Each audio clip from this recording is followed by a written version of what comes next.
top 18 teams, welcome to the Cashin' Ground. Again, thank you for bowling this event. Trophies are placed up here. You want to come take a look at it. Once your names and arrows appear, you may begin and your bowling.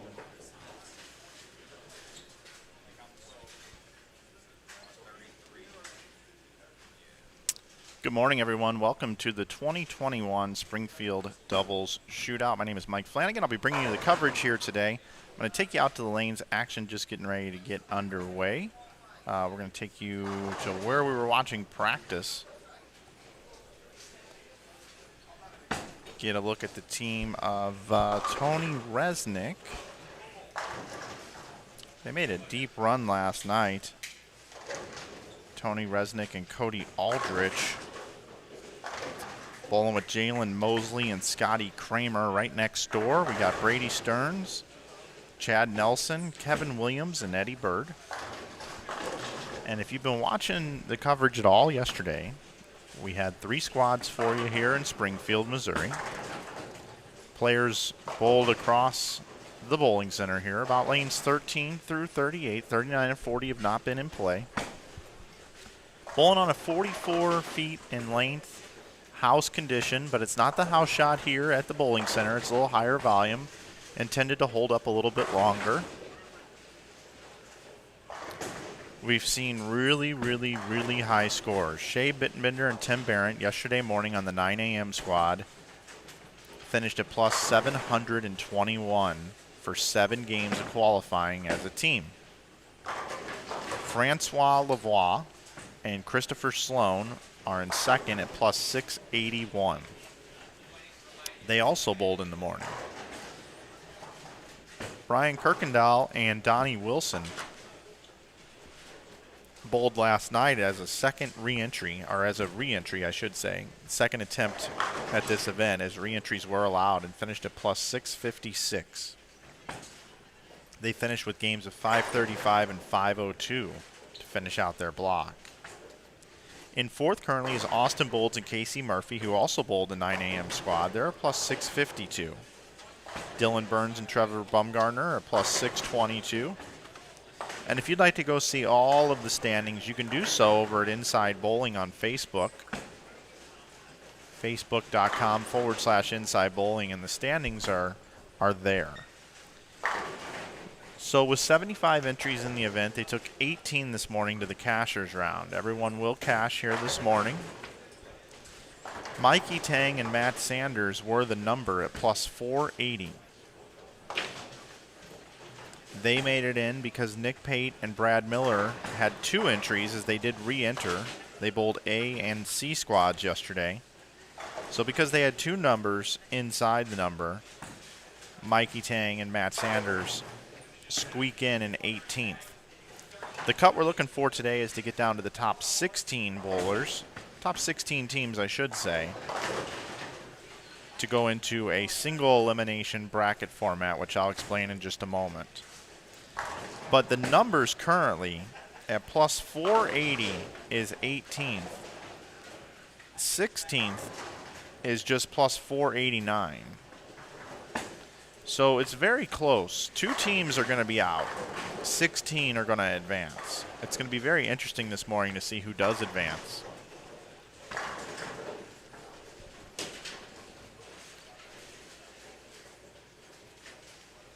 I'm actually going to take you over to lanes 35 through 38 after this shot by Cody Aldrich.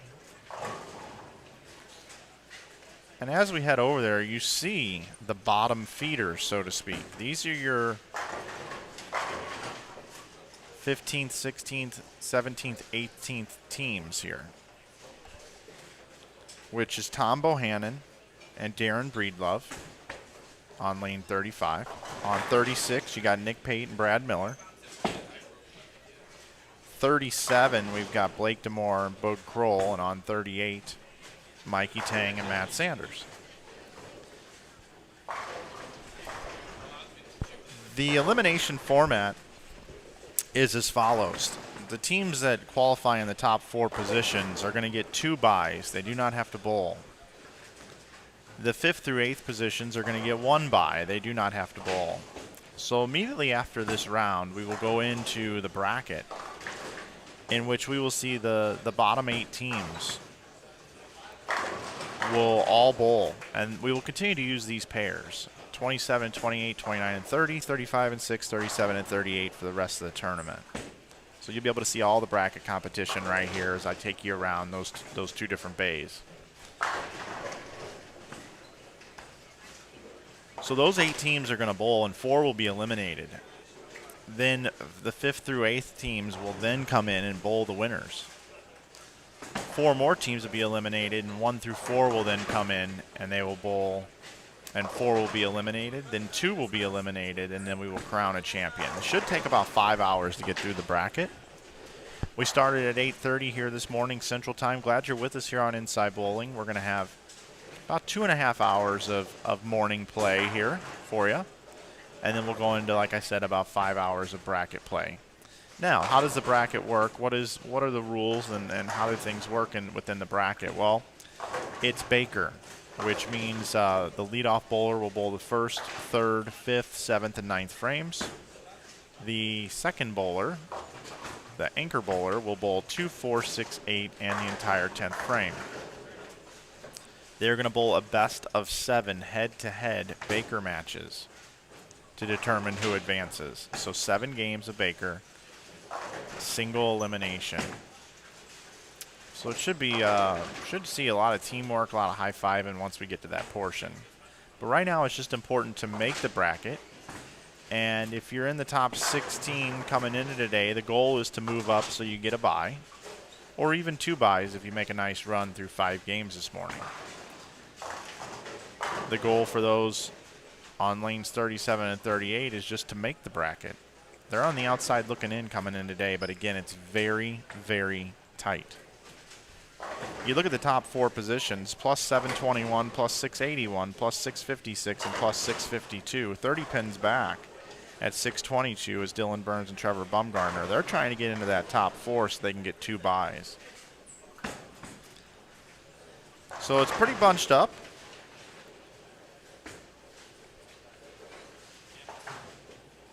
Again, high scoring. We saw a lot of 300s yesterday, a bunch of front 10s, front 11s. I'd like to welcome everybody into the chat this morning. Hello to Jonathan, Kevin, Chasberry, 10-pin bowling fanatic, Kristen, Skylar, Jonathan, Shane, typical male. Good morning to you all. This tournament would not be possible without the great sponsors that support it. I want to thank the Greater Ozarks Open for their support of this year's Springfield Double Shootout. You know, back in 2020, we weren't able to have an event. 2019 was the inaugural event. Francois Lavoie and AJ Chapman were the champions, and they took things home. $10,000 on top here today. Also have a Calcutta, 14,700 points to be awarded in the Calcutta. And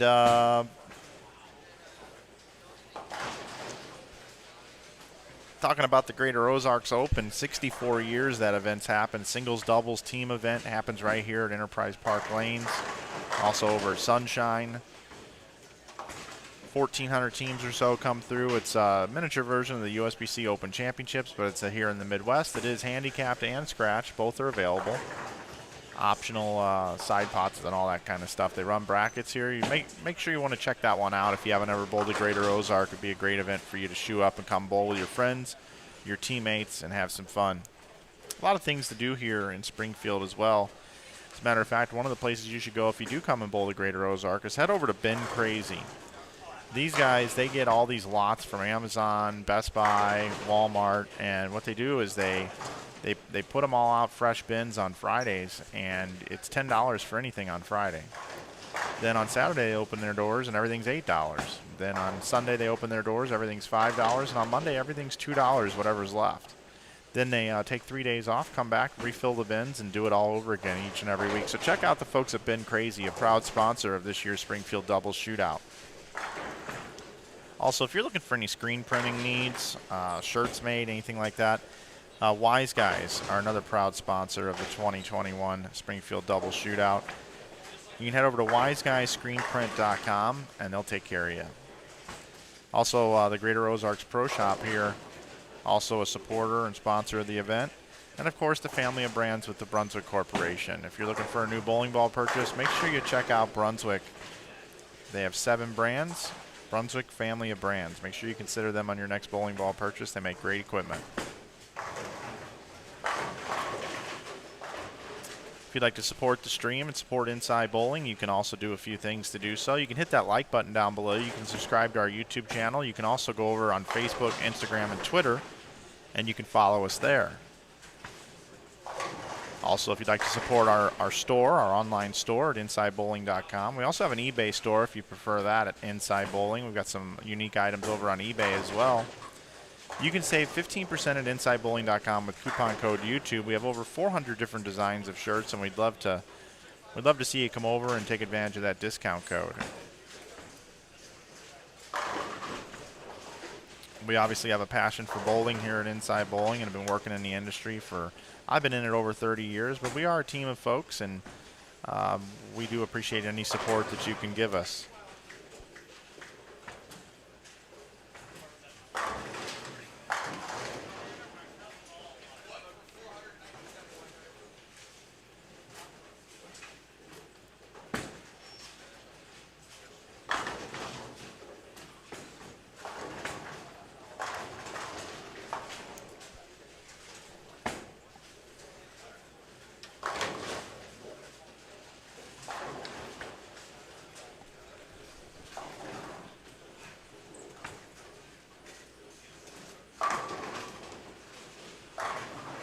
Matt Sanders bowled 300 yesterday.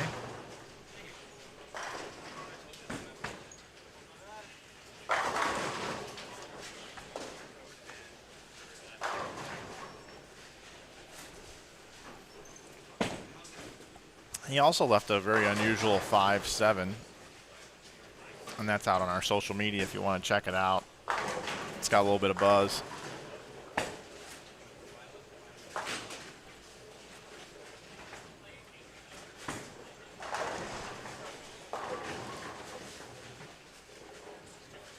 I'm going to bounce out of here and head back over to Tony Resnick, Cody Aldrich, Jalen Mosley, Scotty Kramer, Brady Stearns, Chad Nelson, Kevin Williams, and Eddie Bird. Kevin Williams getting ready to bowl here on lane 29. You know, I want to thank Kevin for the opportunity to come down and sit in here and broadcast the event. Kevin was the one that made that happen. He was the promoter of the event.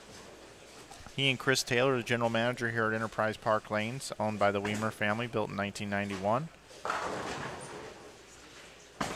Those guys have been great to work with here this weekend. Along with Lloyd Reed and Shane Corbin, also helped running the event, taking care of all the brackets, all the action. It's been a good one here this weekend. Make sure that you keep an eye out for this event next year so you can come out and participate. They do have room to grow the event. They could have taken up to 120 teams here this year. They got to 75. Nice payout. Good event. Eddie Bird yesterday was wearing the dye sublimated jersey. Today, a little bit more of a casual look for Eddie. This is when Eddie bowls his best. Warm-up pants, t-shirt, and a hat.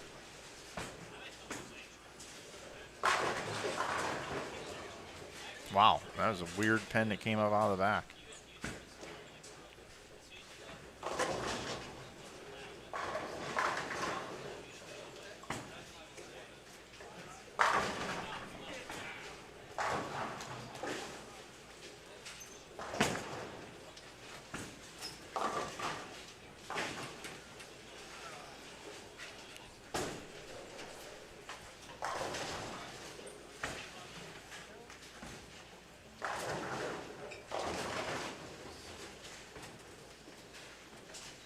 How many 300s were there yesterday? You know, I kind of stopped counting them.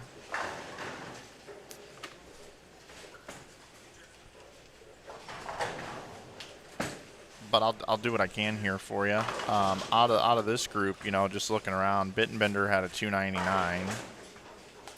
Francois Lavoie started the day with 300, also had a 290. Let's see. Austin Bold started with 279, 299, and followed up with 255. Trevor Bumgarner bowled 288, 289, 268, 258 to start the day and ended with a 279 game. He bowled 1804. Shea Bittenbender had 1852. Bittenbender went 238, 279, 299, 246, 258, 254, and 278. That was high in the house across 3 squads. Tony Resnick last night, 257, 245, 225, 236, 258, 234, 268.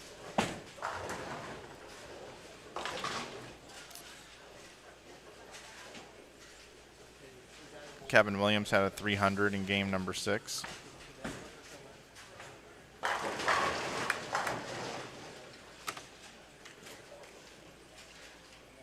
Kevin Williams bowled 1794.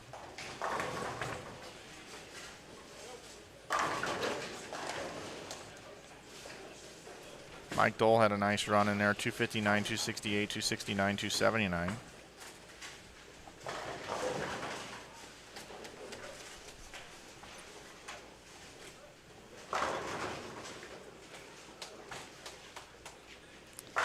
Jalen Mosley had 300 yesterday, and his partner Scotty Kramer had 287. But it was that entry they didn't even use. They re-entered and bowled better last night across all 7 games.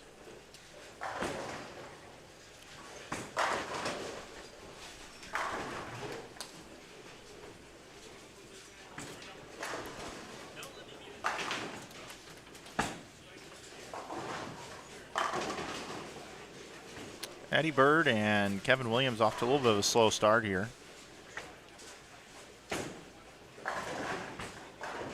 There's the bird dog for the bird man.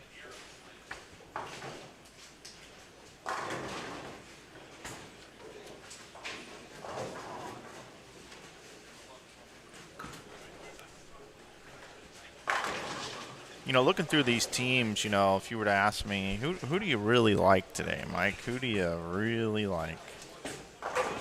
Well, when it comes down to match play and making moves, I kind of like Frankie and Chris Sloan, just based off their experience. Based off bowling center, I kind of like Casey Murphy and Austin Bolds because of the familiarity with this bowling center. From a pure talent level, I kind of like Nate Stubler and Cameron Crowe. College guys. Good in the team environment. And both are very familiar with bowling Baker. Baker doesn't get used a whole lot in adult tournaments. These guys coming fresh out of college or being in college, I think, have a little bit of an advantage. And then I would have to say that Nick Pate and Brad Miller as well, from being collegiate players, anchor bowlers for their teams, bowling Baker and communicating together. I kind of like that team as well. So those would be the teams that I would have to look out for. Not to say that anybody's capable of winning this thing, because they are, but those are kind of the teams to watch, in my opinion. If you had to force me to make a pick, I would say Nate Stubler and Cameron Crowe will win this event. You tell me in the chat, who do you think is going to win this year's Springfield Double Shootout?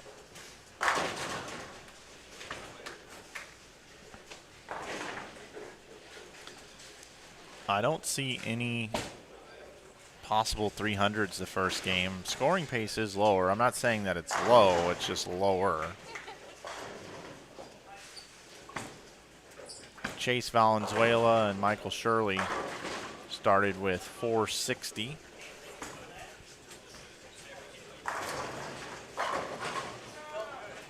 CJ Petrin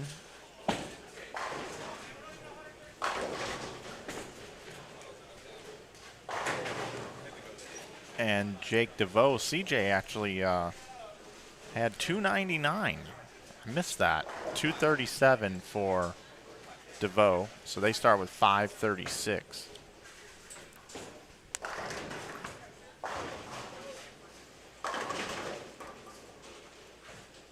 Nick Pate started with 217. Brad Miller can get to 259. Tom Bohannon had 246.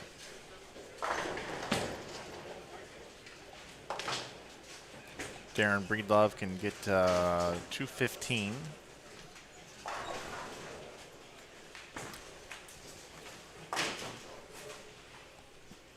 Bud Kroll can bowl 249. Blake DeMore had 217. Mikey Tang had 279. Matt Sanders can bowl 237.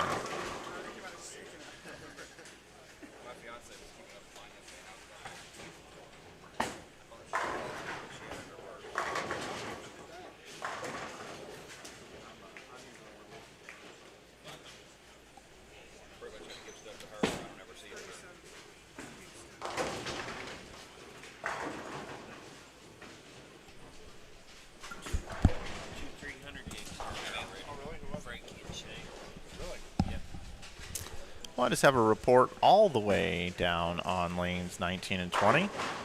We have had 2 300 games. I'm down behind lanes 33 and 34. Shea Bittenbender opened up with 300 this morning, and so did Francois Lavoie.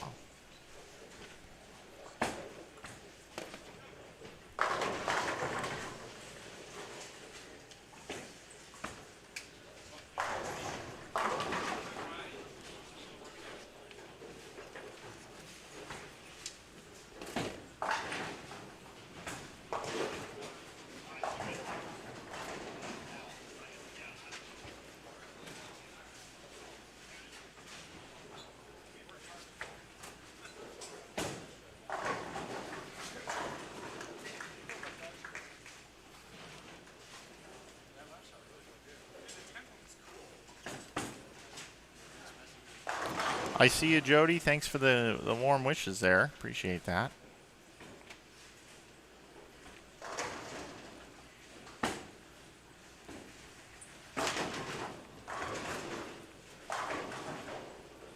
Yeah, this is a 44 feet house shot.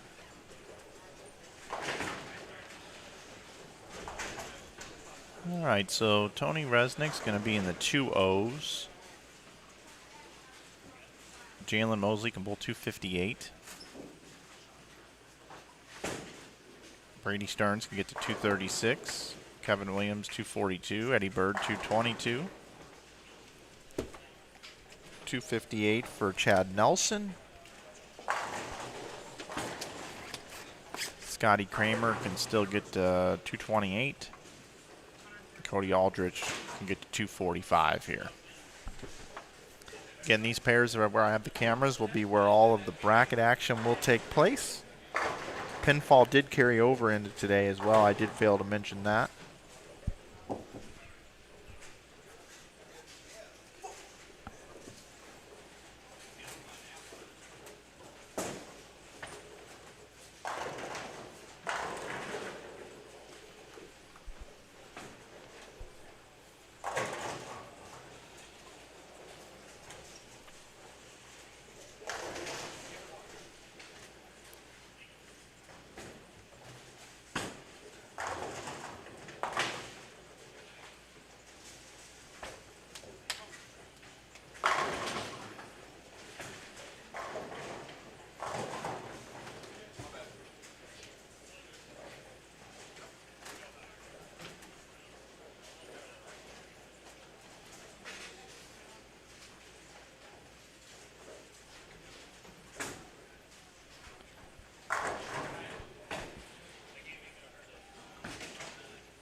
Bittenbender and Barrett were leading coming into today at plus 721. Shea bowled 300. I don't know what Tim had.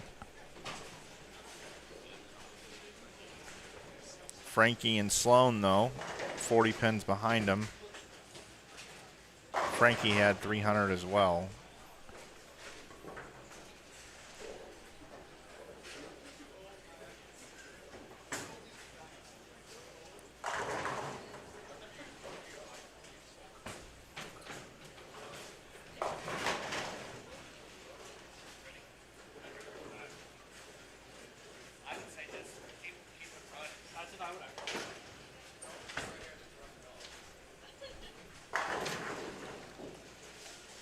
Berendt is B-E-H-E-R-E-N-D-T,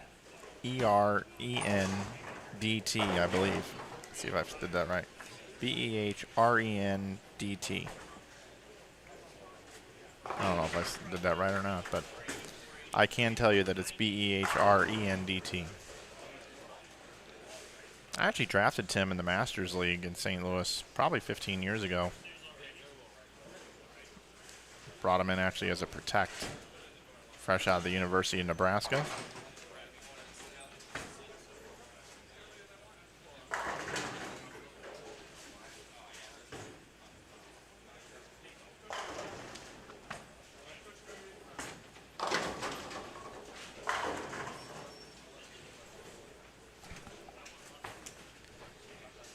The Birdman. First hit in the 10th.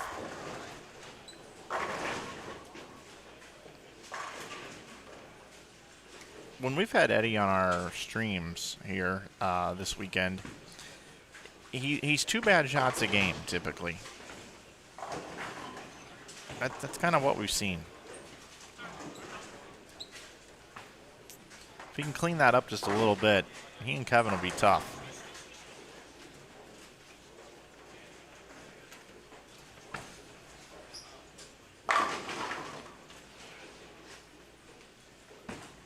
Chad Nelson and Brady Stearns, 490. Eddie and Kevin, 453 with a spare here.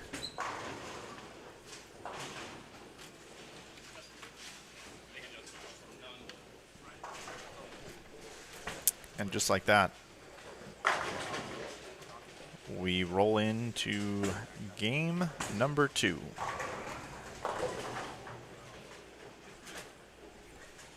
Brian Kirkendall, Donnie Wilson, Austin Bolds, Casey Murphy. We'll also have Dylan Burns, Trevor Bumgarner, Quentin Collins, and Tyrone Stevens.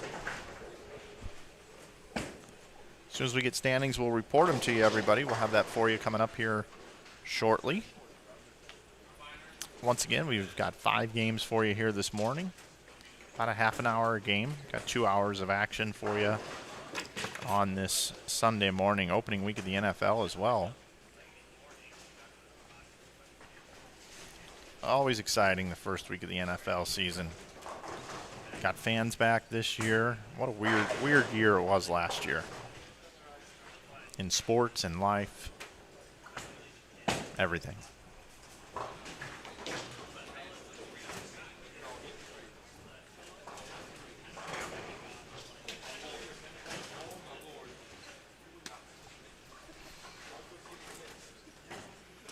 What is the ratio of the oil pattern? I think Kevin said it was like 10 or 12 to 1.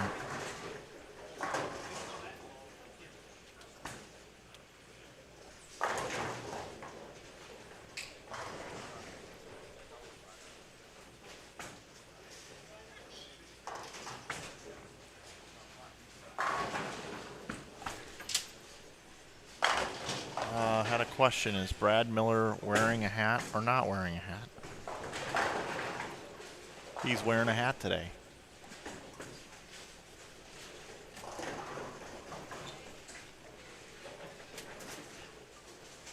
Well, I can tell you the Shea will not bowl 300 this game.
After these 5 games of qualifying, we will stop the stream and come back for continuing action of the match play bracket. And that will all take place again about 11:30 today.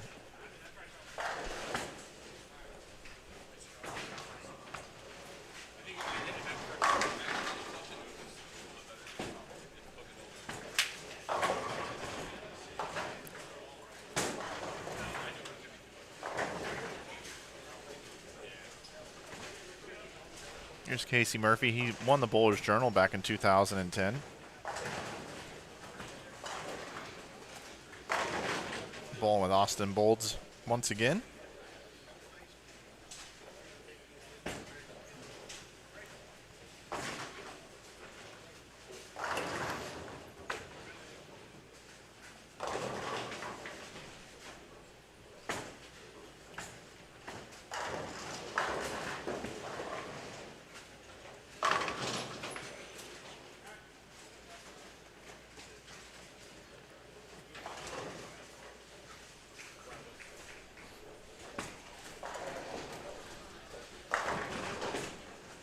There was a 2-4-6-10 converted on the left side of the screen if you happen to catch that. That was Frankie.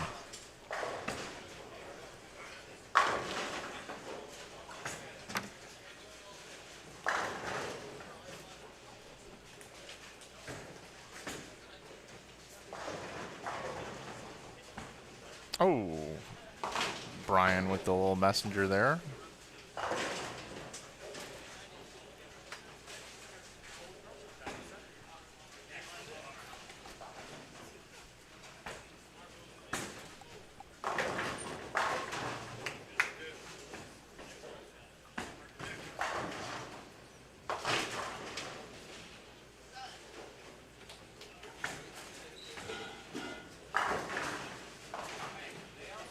Bounce out of here. Take a look at lanes 35 through 38. See Mike Dole.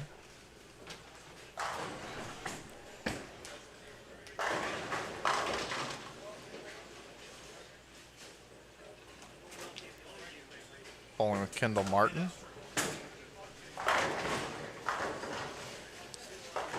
Nate Stubler, Cameron Crow, Chase Venezuela, Michael Shirley. Jake DeVoe and CJ Petrin. Petrin had $2.99 in the first game.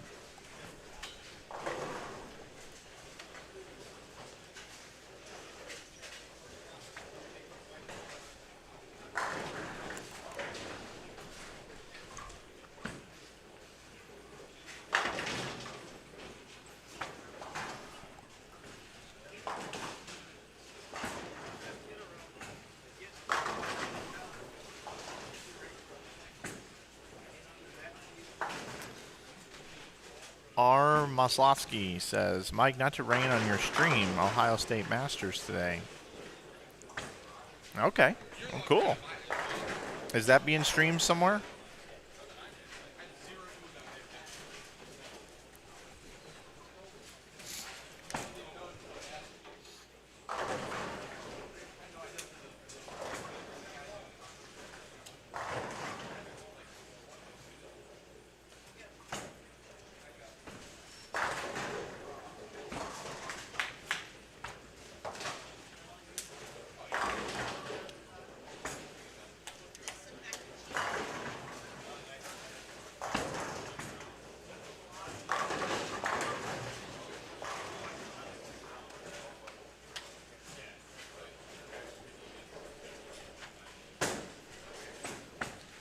Todd McGill's doing a live stream of the Ohio State Masters. I did see a few people posting about that event last night.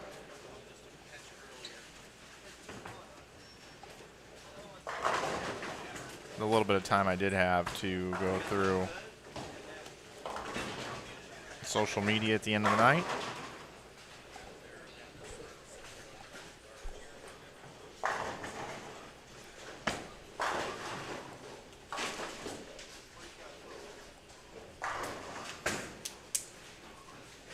Cameron Crow stuffed a 7-pin last shot.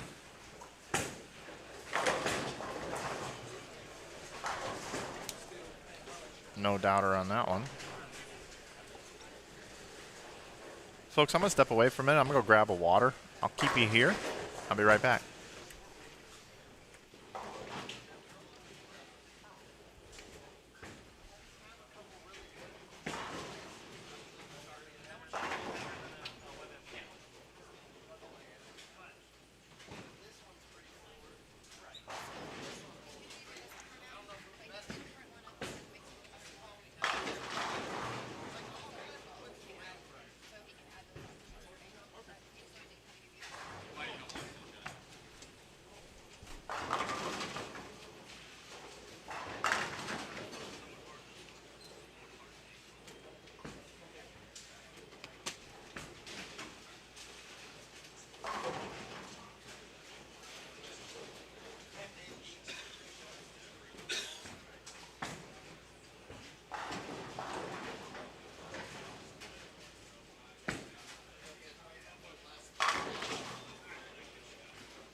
All right, everybody, I do have standings. Well, I have scores. I don't have standings. I have scores that were bowled in the first game. You guys ready for this? Again, just so you know, I can't see what's going on down on 21 through like 26 very easily at all. So if I'd have known this was going on, I'd have probably got my wireless camera down there. But to no avail. I failed. But Frankie bowled 300. Sloan had 289. So they bowled 589. Austin Bolds had 279. Casey Murphy had 289. Shea Bittenbender had 300. Tim Barron had 266. Kendall Martin had 269. Mike Dole had 267. CJ Petrin had 299. Jake DeVoe 237. Mikey Tang had 279. Matt Sanders 236. We did see that. Quentin Collins had 246. Tyrone Stevens had 257. Brady Stearns and Chad Nelson had 234 and 256. We saw that. Stubler and Crow 247, 233 for 480. And so on down the line. Nick Pate, Brad Miller had 475. Jalen Mosley, Scotty Kramer, 476. Nate Stubler, Cam Crow, 480, as I said. Bohannon and Breedlove, 461. They will be getting me standings with the plus minuses running as well, but that's what we have here to start the day. We had two 300 games and a 299.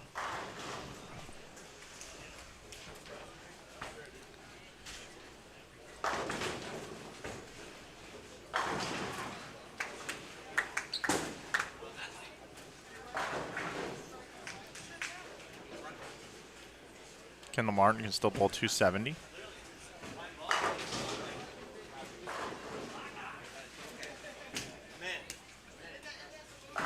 Mike Dole can still bowl 269.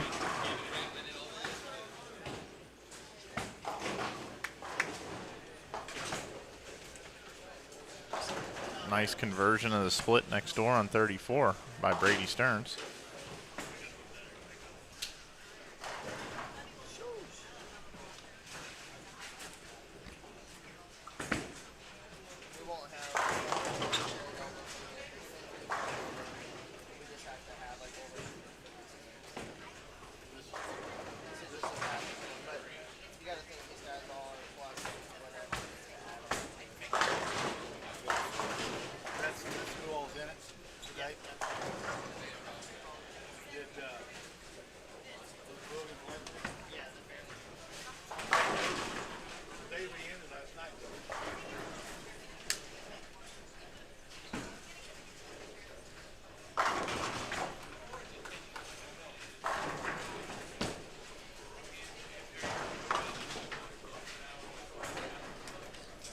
Head back over lanes 27 through 30.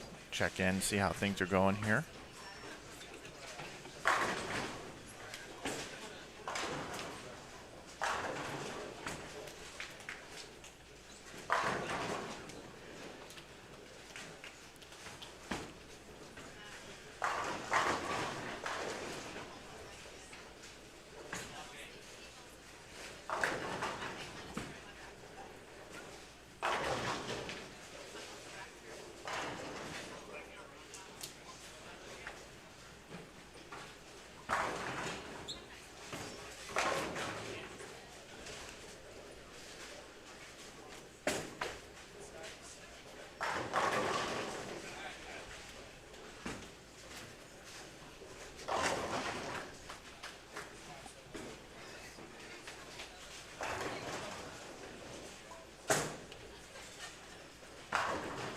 Tyrone Stevens now with 3 in a row.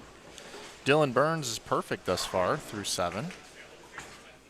He'll be up in just a moment on 29.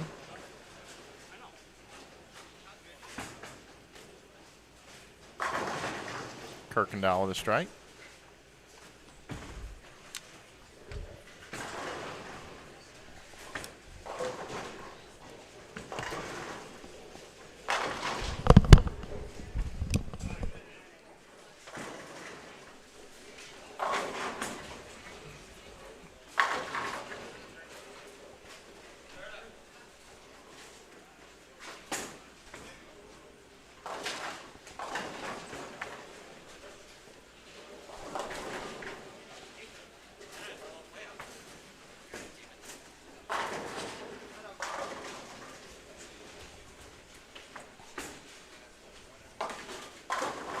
Dylan Burns now has the front 8.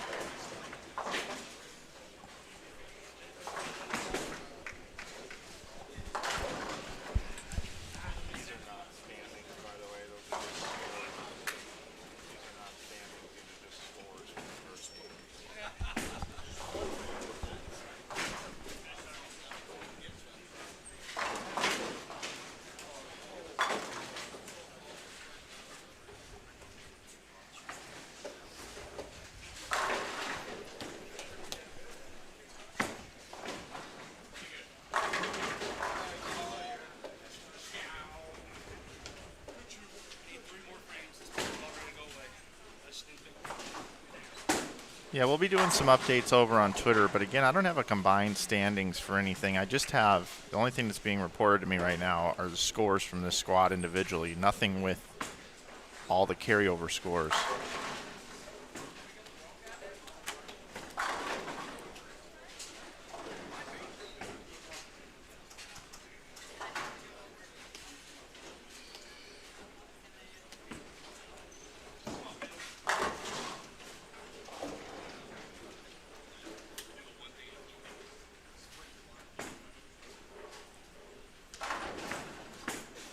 Kevin owes me a dinner sometime in the future. It wasn't going to be last night.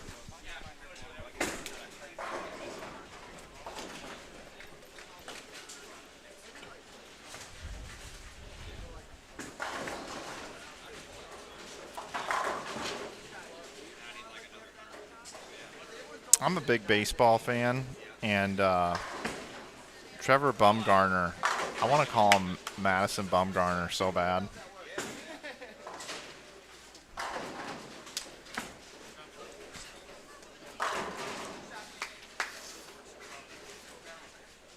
Somebody was just, scrolling through the audio channel of this, they could hear me say something like, and now here's Bumgarner in the 9th. And a perfect strike by Bumgarner. The count is now 0-2. He struck him out. Diamondbacks win.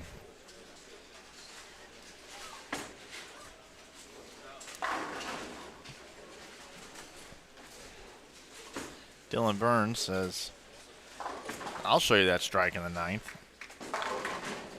Front 9.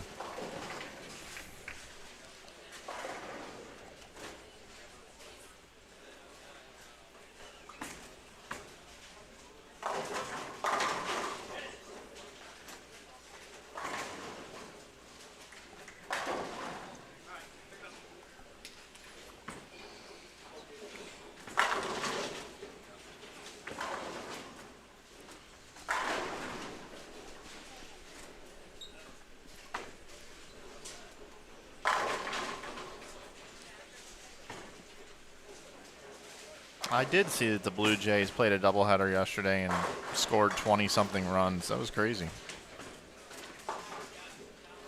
They're a sneaky team heading into the last couple weeks of baseball. If they can get in, all they got to do is get hot.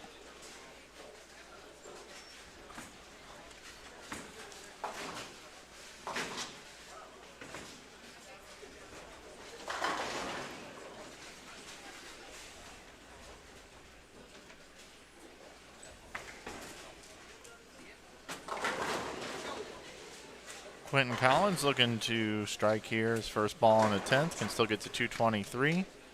Tyrone Stevens can still finish out with 257.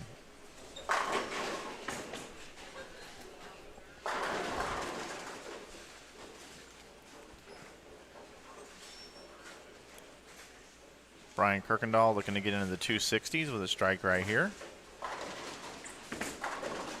And he will. Austin Bolds finishing out a nice game here. Open in the first.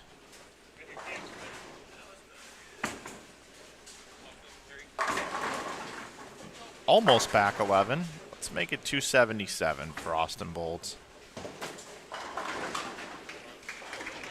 Casey Murphy.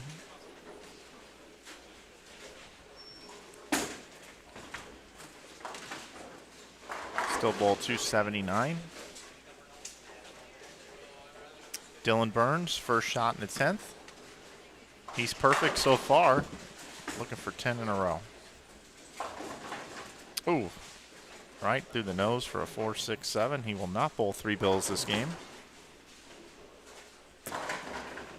And will not have the highest game across these 4 lanes. 223 posted on the board for Quentin. Kirkendall bowls 269.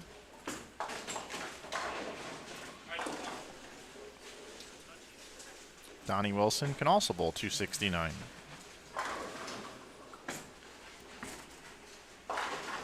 .265, the final score for Dylan Burns. Bumgarner can bowl 239.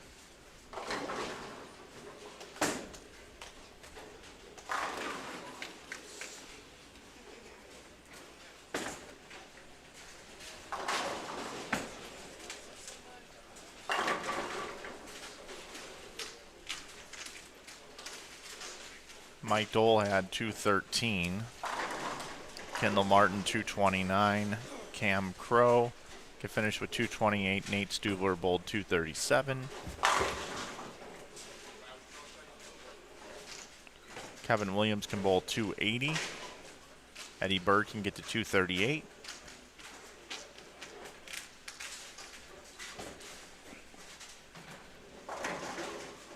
Brady Stearns can bowl 232. Chad Nelson can bowl 245.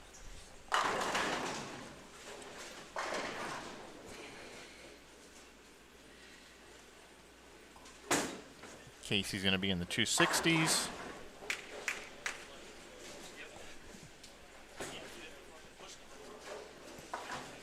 And our next game, we should have some leaders come into play. 35 through 38 is done right now.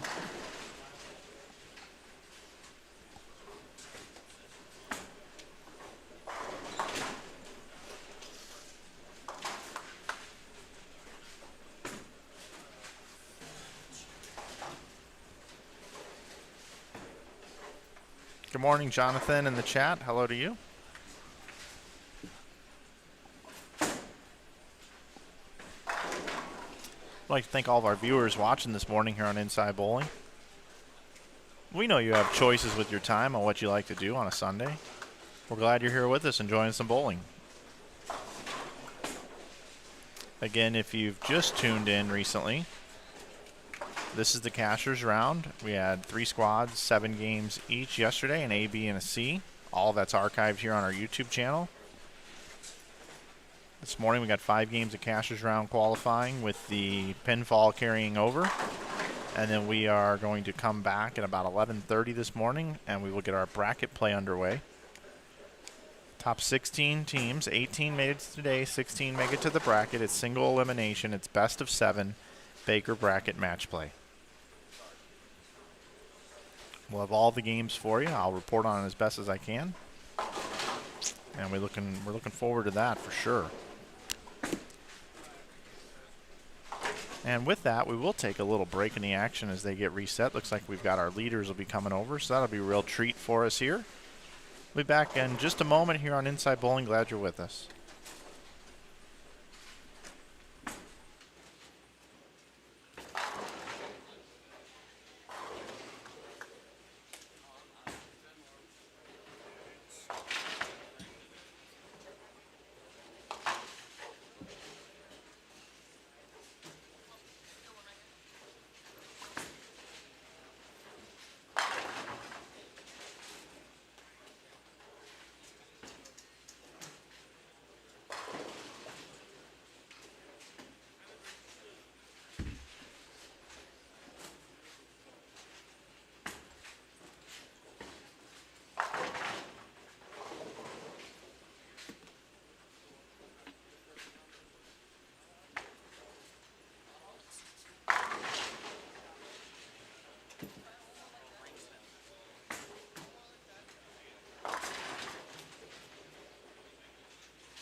We played a fun game yesterday, and I think I'm going to do it again today.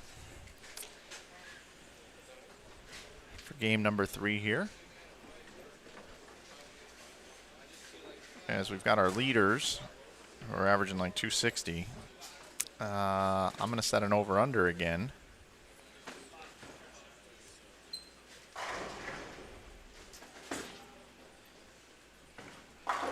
$18.99. $18.99.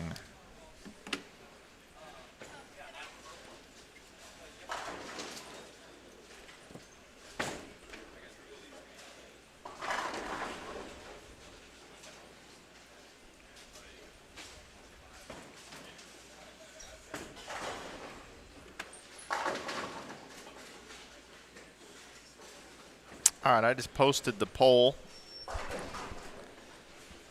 What's your vote? $18.99. It's just under a 240 average.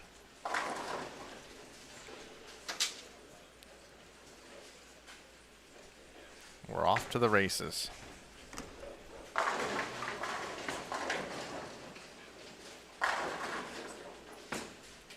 We got Matt Sanders and Mikey Tang, who came in 18th. We've got Blake Demore and Boog Kroll, Tim Barrett, Shea Bittenbender, Francois Lavoie, and Chris Sloan. 1899 is the number.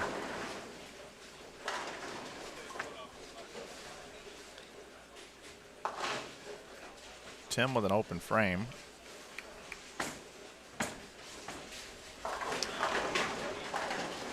I'm going to close the poll at the end of the second frame, so get your votes in. Currently right now, over 1899 is winning at 84%.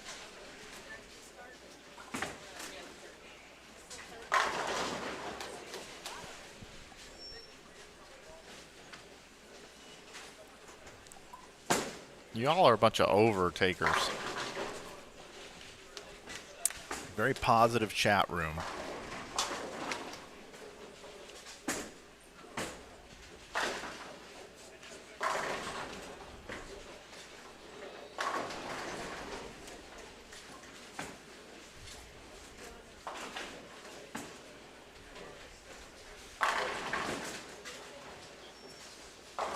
We got 300 and something people watching and there's only 24 votes. Come on.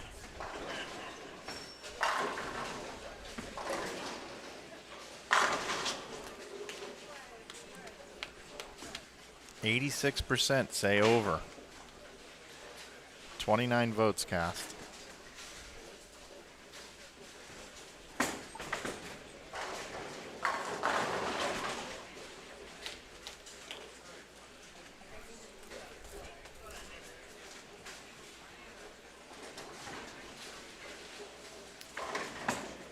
Now those votes are coming in.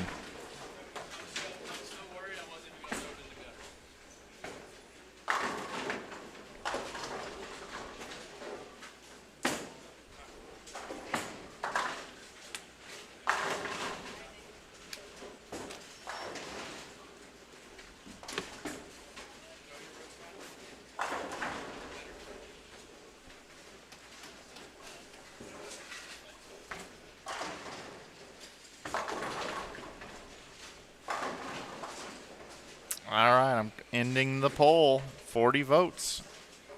43 votes.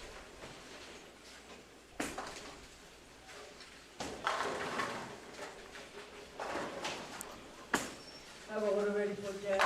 Is ready. 72% take over 1899. 27% of you take under 1899. I also will take the under.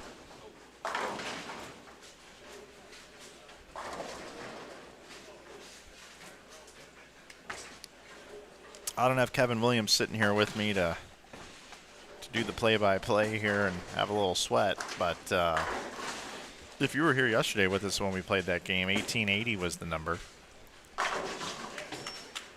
And the two pairs were striking like crazy, and they just fell short by 31 sticks.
way the bracket works is the lowest 8 teams, so 9th through 16th, will all bowl to start, and they will eliminate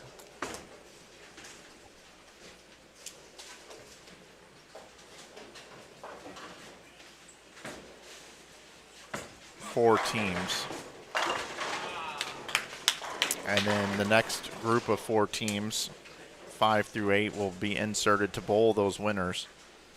And then 4 will be eliminated, and then the top 4 will be inserted to then bowl in those best of 7. So that's how that works.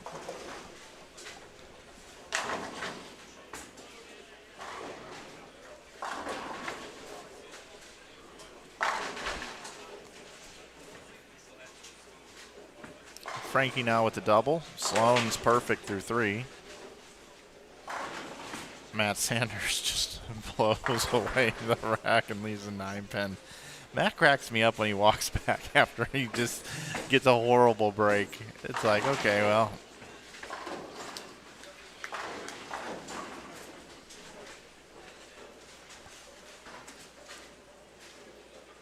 Hey, somebody help me out. I don't know what that orange bowling ball is that Tim's throwing. I don't know why I don't know what it is, but I don't know what it is. What is that thing? Is it a 900 global ball?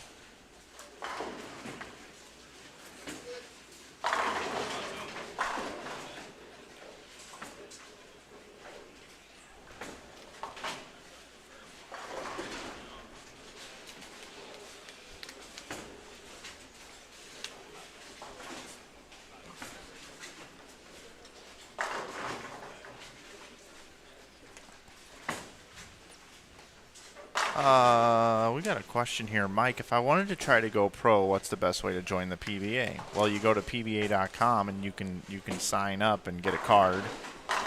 I do bowl leagues averaging over 200 at 2 alleys, but father of 4 and sole income provider. Well, that's kind of a loaded question that you have there. I appreciate you asking me. I'm thinking that I'm qualified enough to be able to answer the question in the first place.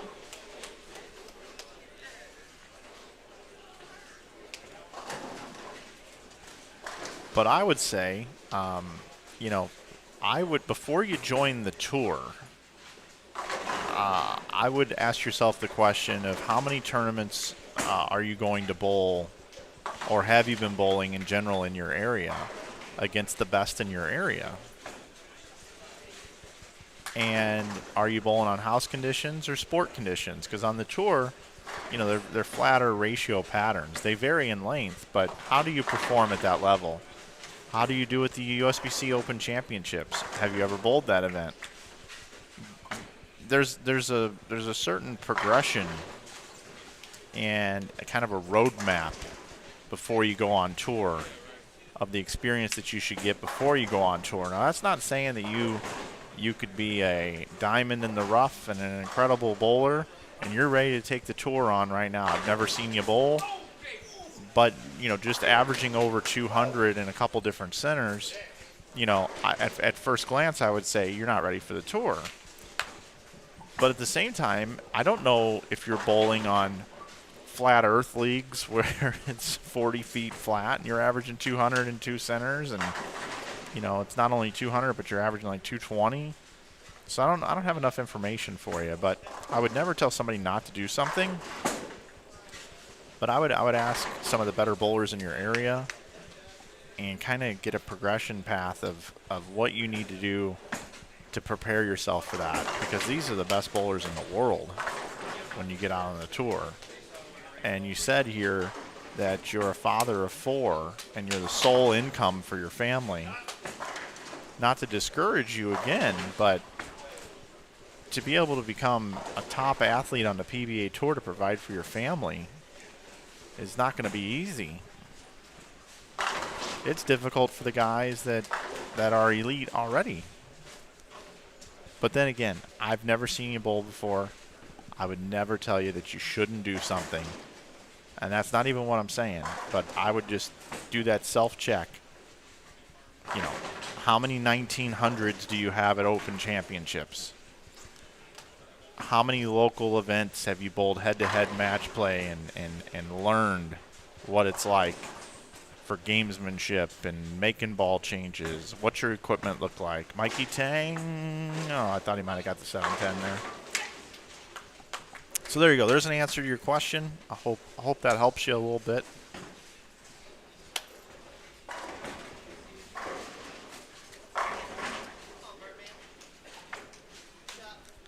Where can we find standings? You can find standings on Inside Bowling's Facebook page for the standings from yesterday. Today, I'm not getting a combined standings after, all pins combined. I don't have that being provided to me, so I can't get that out to you right now.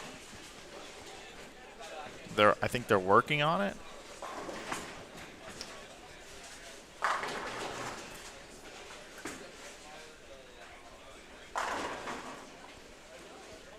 Sloan's still perfect through 6.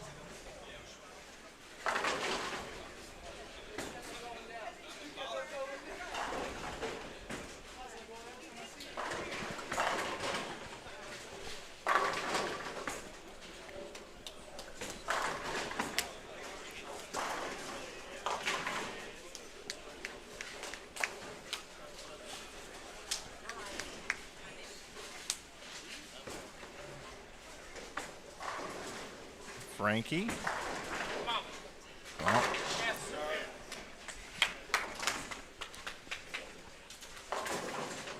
How you guys feeling about this $18.99?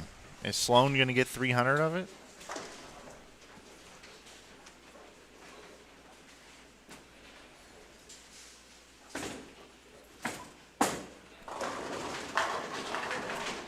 That's why Shea's bowling so good. He hits light and the entire bucket just falls out all at one time. Wow.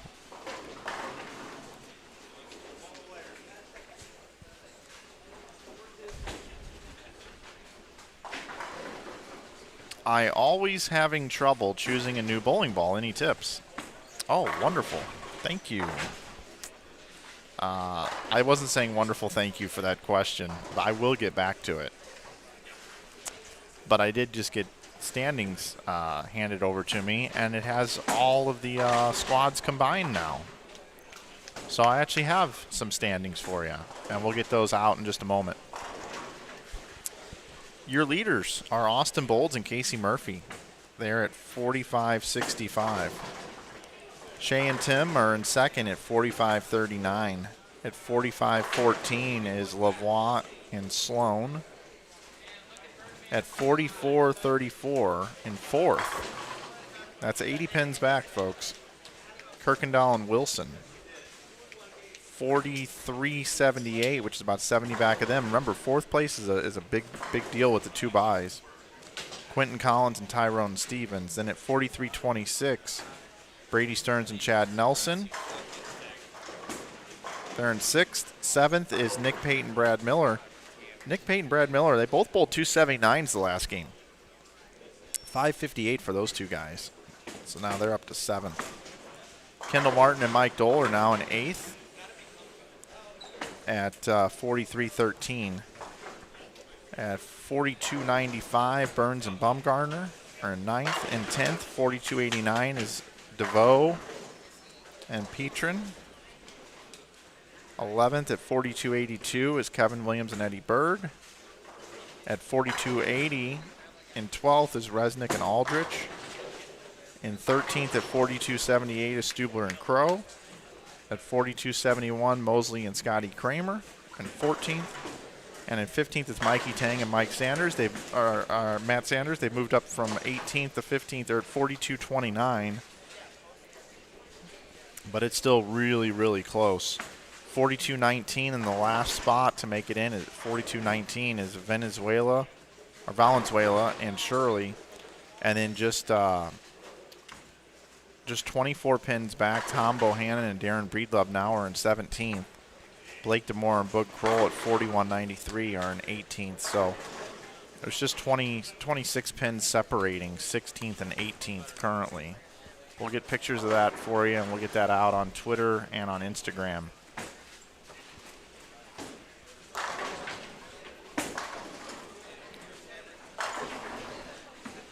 Sloan still perfect. Possible 559 for Frankie and Sloan.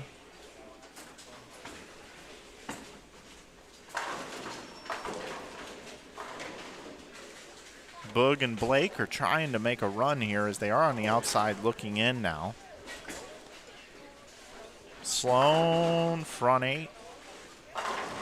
Back to the question.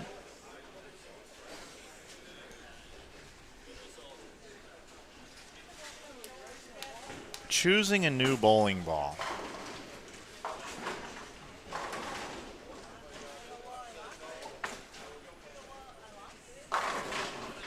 You know, choosing a new ball is really not easy in today's landscape because there are so many bowling balls that get made. So, you know, one of the first things that you have to do is you kind of got to say to yourself, okay, here's the bowling balls that I own currently, and this is how much play they get when I bowl. So let's just pick 4 balls. I've got ball 1, ball 2, ball 3, ball 4.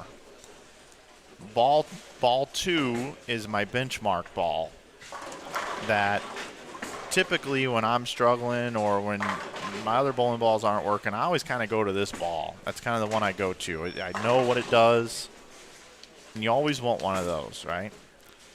And then when that ball's not working, you've got 3 other balls that you can kind of go to. And depending on what you're bowling on, you need some balls that are going to do different things. You need one that's going to kind of roll early and not do much down lane for when you need to control down lane motion. And that can be a plethora of bowling balls. That could be something with a big core that slows down.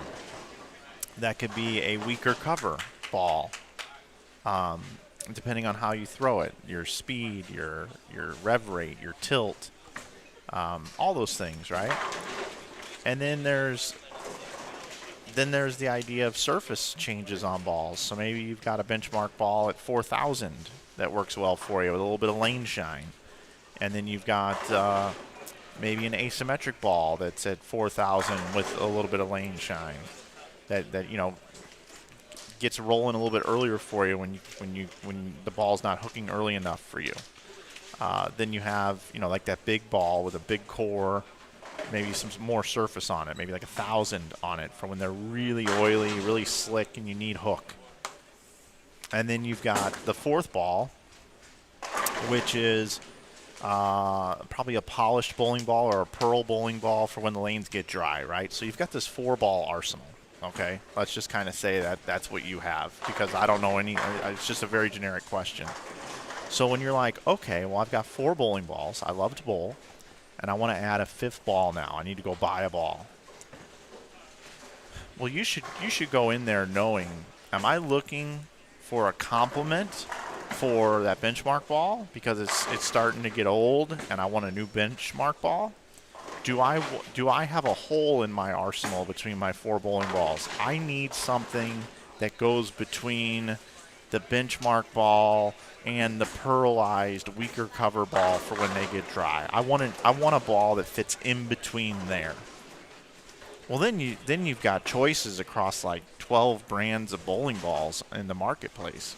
So then you got to do your research. You got to get on YouTube. You got to go to the manufacturer's website. But you always are going to want to consult with your local pro shop. One of the biggest mistakes that you can make when you're thinking about a new bowling ball is at league or at a tournament you see somebody doing really well with a ball. Okay, well that's fine. You can get some intrigue and get hyped and like, man, I really want that ball. I like how it looks going down the lane. It works well for them. Then you got to ask yourself a couple questions. Do I throw it like that person? Do I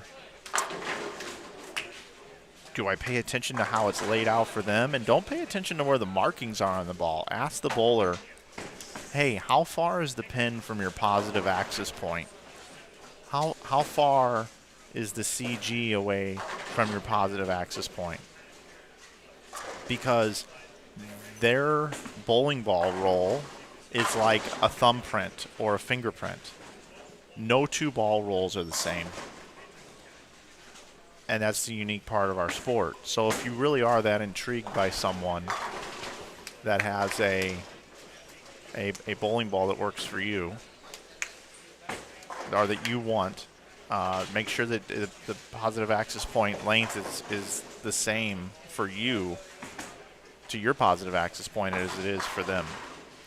So it's kind of a long answer, but hopefully that helps answer some questions for you. You gotta always consult with that pro shop operator.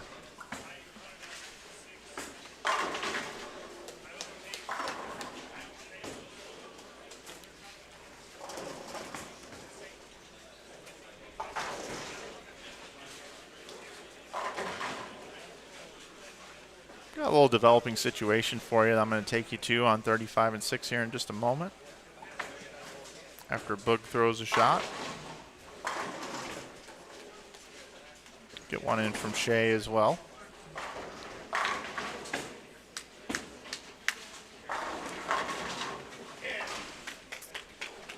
All right, take you down to lanes 35 and 36, where we have Mr. Mosley as the front 10.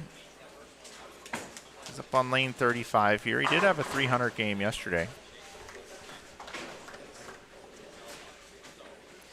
Mosley and Kramer currently right now are in 14th position. And that's 11 in a row for Jalen.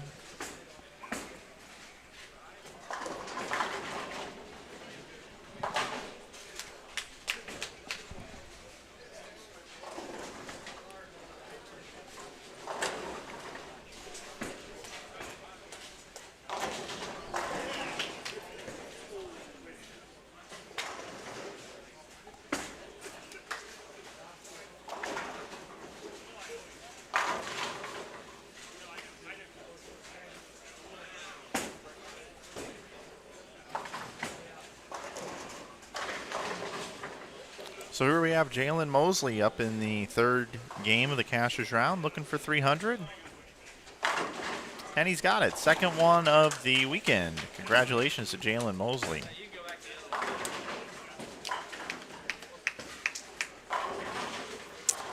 Check back in on our leaders. Well, our leaders are technically Austin Bolds and Casey Murphy, but our pair of leaders coming into this round. So we set this over under as well at the beginning of the game at 18.99. And currently right now we have 247 posted, 258.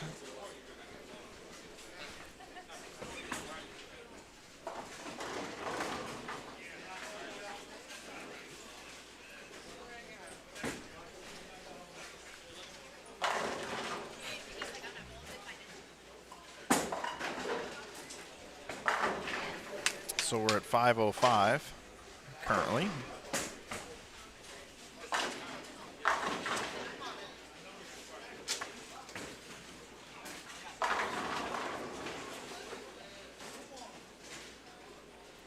$224 and $214.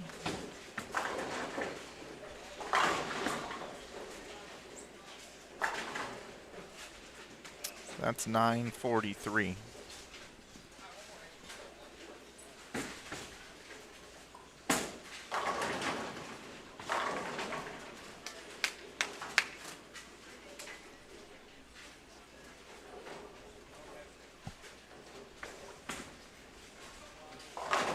Oh, Tim open in the 10th frame. 216 for Tim.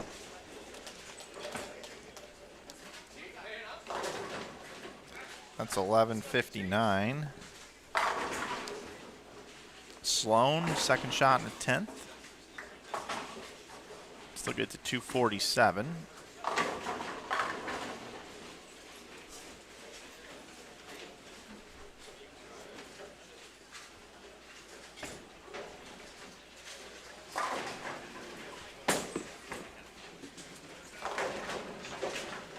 $231.8 is the average so far for the 5 scores down, and we needed to be right at 240.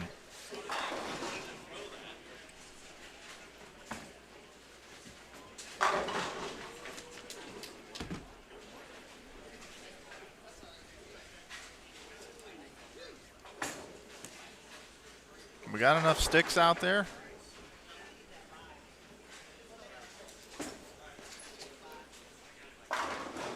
Sloan with 247. Puts us at 1406.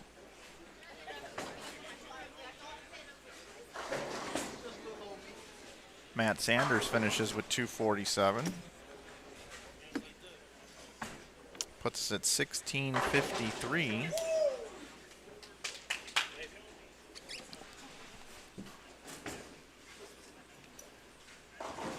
Oh my goodness. Bug Bowl's 246. Guess what the score was, everybody? 1899.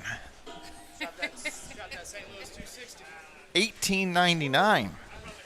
Let me check this again. 247. 258. 224. 214. 216. 247.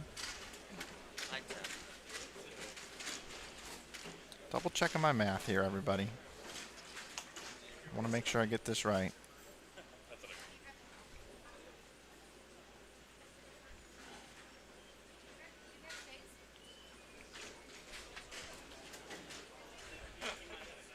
$18.99 was the score, everybody.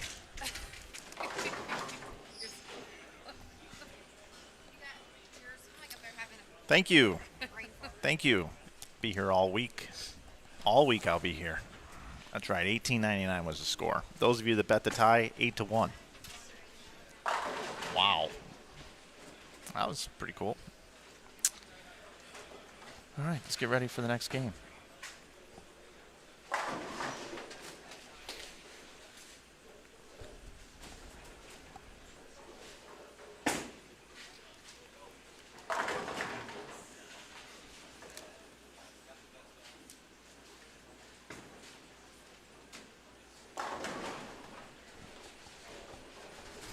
$18.99. You gotta be kidding me. You gotta be kidding me. Sometimes you know what you're doing.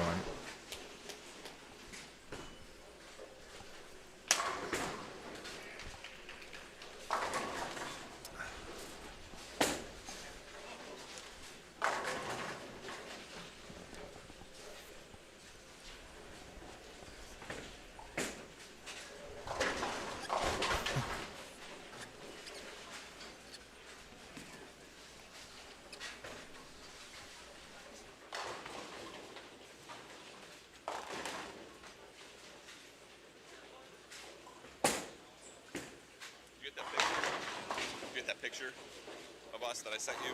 Okay.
Well, I won't be playing that game anymore. because I can't do any better.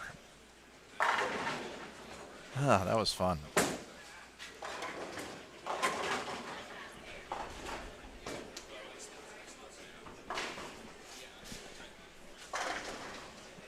Got Madison Bumgarner here up on the approach.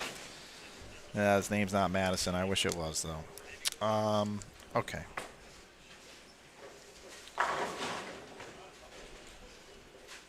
Trevor Bumgarner and Dylan Burns. They were in ninth before the last game.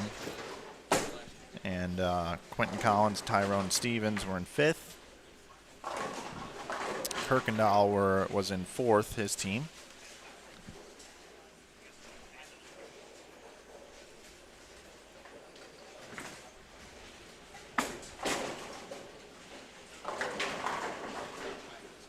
And Bolds and Murphy were your leaders. So we've got our leaders coming in right now.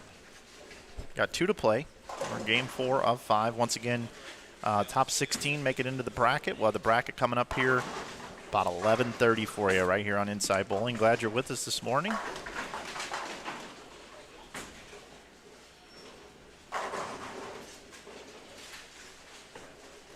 I do like this question here. What is a casher's round? You know, it is kind of funny. It is the only round that is unique to bowling. We call it a casher's round, and there's a debate on how you actually even type it out. You know, is it casher's round, C-A-S-H apostrophe or E-R apostrophe S, S apostrophe, no apostrophe? What is a casher's round? It's the bowlers that bowled all day yesterday that have now cashed in the tournament. They're going to make money today. They made it into this round, which it's the people that cash in the tournament, so therefore it's the casher's round. But, you know, is it possessive? Like, are the cashers, is it their round? Or is it just a flat-out casher's round? Or is it a plural possessive casher's round? Needless to say, I spell it with no apostrophe. It's casher's round. Everyone's cashed in the tournament. That's bowling in this round. Therefore, we have the casher's round.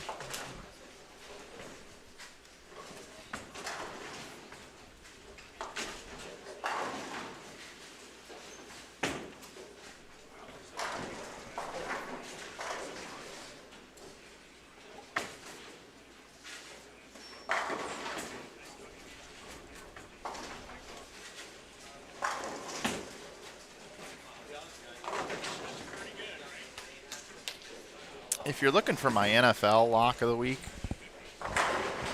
those of you that may be in any sort of partake in any fun, Carolina Panthers today is the lock of the week there.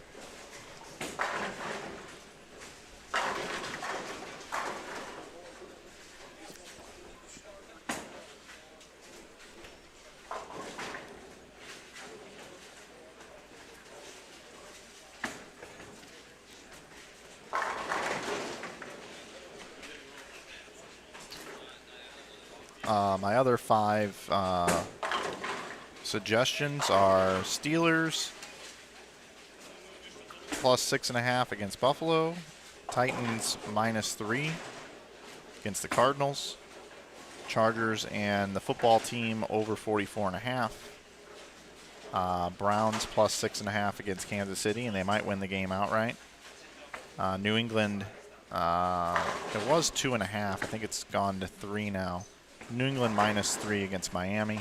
And then, of course, the lock of the week, Carolina Panthers. I think you can get it at 4 or 4.5. It opened at 5, I think. It's actually gone in our favor. Anyway, those are for amusement purposes only.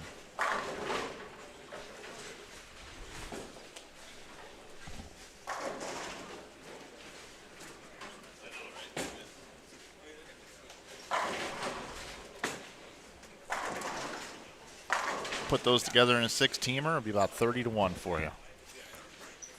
And if so, you can DM me, and you can send me Steak and Shake gift cards, Jack in the Box gift cards.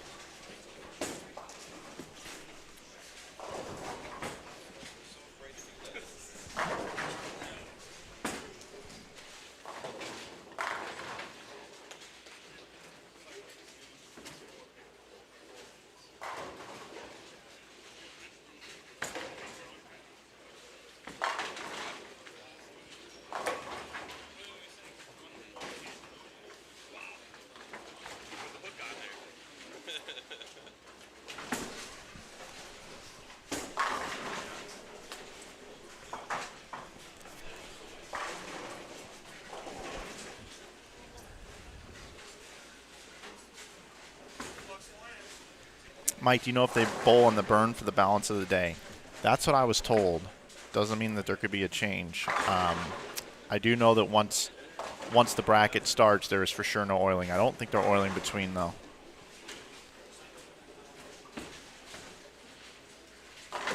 What did I have for dinner last night? You know, I haven't eaten fried foods in like 2 days, which is like a record for me. And I tried to keep that trend going. So we went over to I forget the name of the place. It's a brewery place here, and I had it was a little chilly in there. I had French onion soup and a salad, and then I had a little macaroni and cheese last night. Thanks for asking. Which teams have the best look on the lanes right now? I'm going to answer that with yes.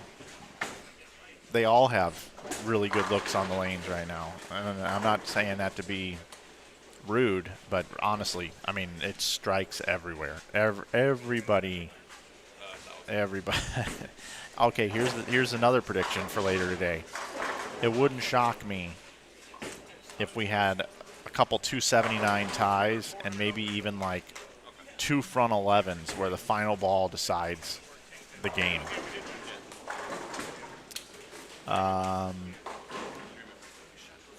Thanks, Mike. You just ended my New York Jets season. Go hang out with Gary Vaynerchuk. You guys will be just fine. Mike, what's your favorite solid ASIM?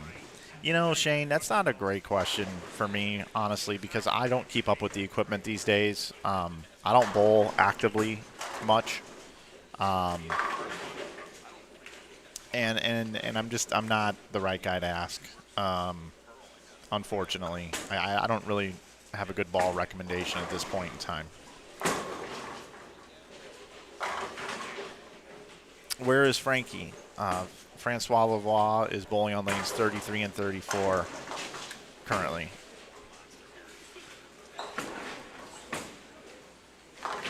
Who do I think is going home with the title?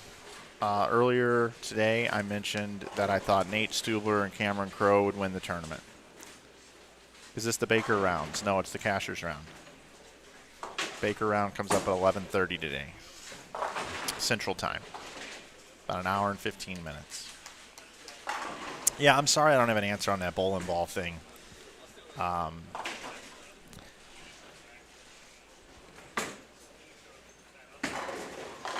I could tell you which TV to purchase better than I could a bowling ball right now. All right. After 10 games, I've got an update on scores. Austin Bolts, Casey Murphy, your leaders, 50-45. We've got them on your screen here. At 50-19 in second is Lavoie and Sloan. At 5,002 is Shea and Tim. At quite a bit of a gap here. You just heard me say 5,002. In fourth at 48-57 is Kirkendall and Wilson. At 48-46, Collins and Stevens. 48-28 in sixth, Mosley and Kramer. After that 5:57, they jump up to sixth. In seventh now is Kevin Williams and Eddie Bird. They just bowled 5:24, and they're at 48:06. Also at 48:06, tied for seventh, Brady Stearns and Chad Nelson. And just one pin out of the buys is Resnick and Aldridge at 48:05. 47.82 in 10th is Stubler and Crowe. 11th at 47.72 is Burns and Bumgardner. In 12th is Kendall Martin and Mike Dole at 47.64. 13th is Jake DeVoe and CJ Petrin at 47.40. Nick Pate and Brad Miller only bowled 405 the last game. They are now in 14th at 47.24. In 15th is Chase Valenzuela and Michael Shirley at 46.98. The all-important 16th spot now, Mikey Tang and Matt Sanders at 46.90. 27 pins back on the outside looking in, Blake DeMore and Boog Kroll. And at 45.60 now, well over 100 pins back is Tom Bohannon and Darren Breedlove. So they're going to have to bowl some pretty big games here in games 11 and 12 if they're going to make it into the top 16. Tang and Sanders holding on currently.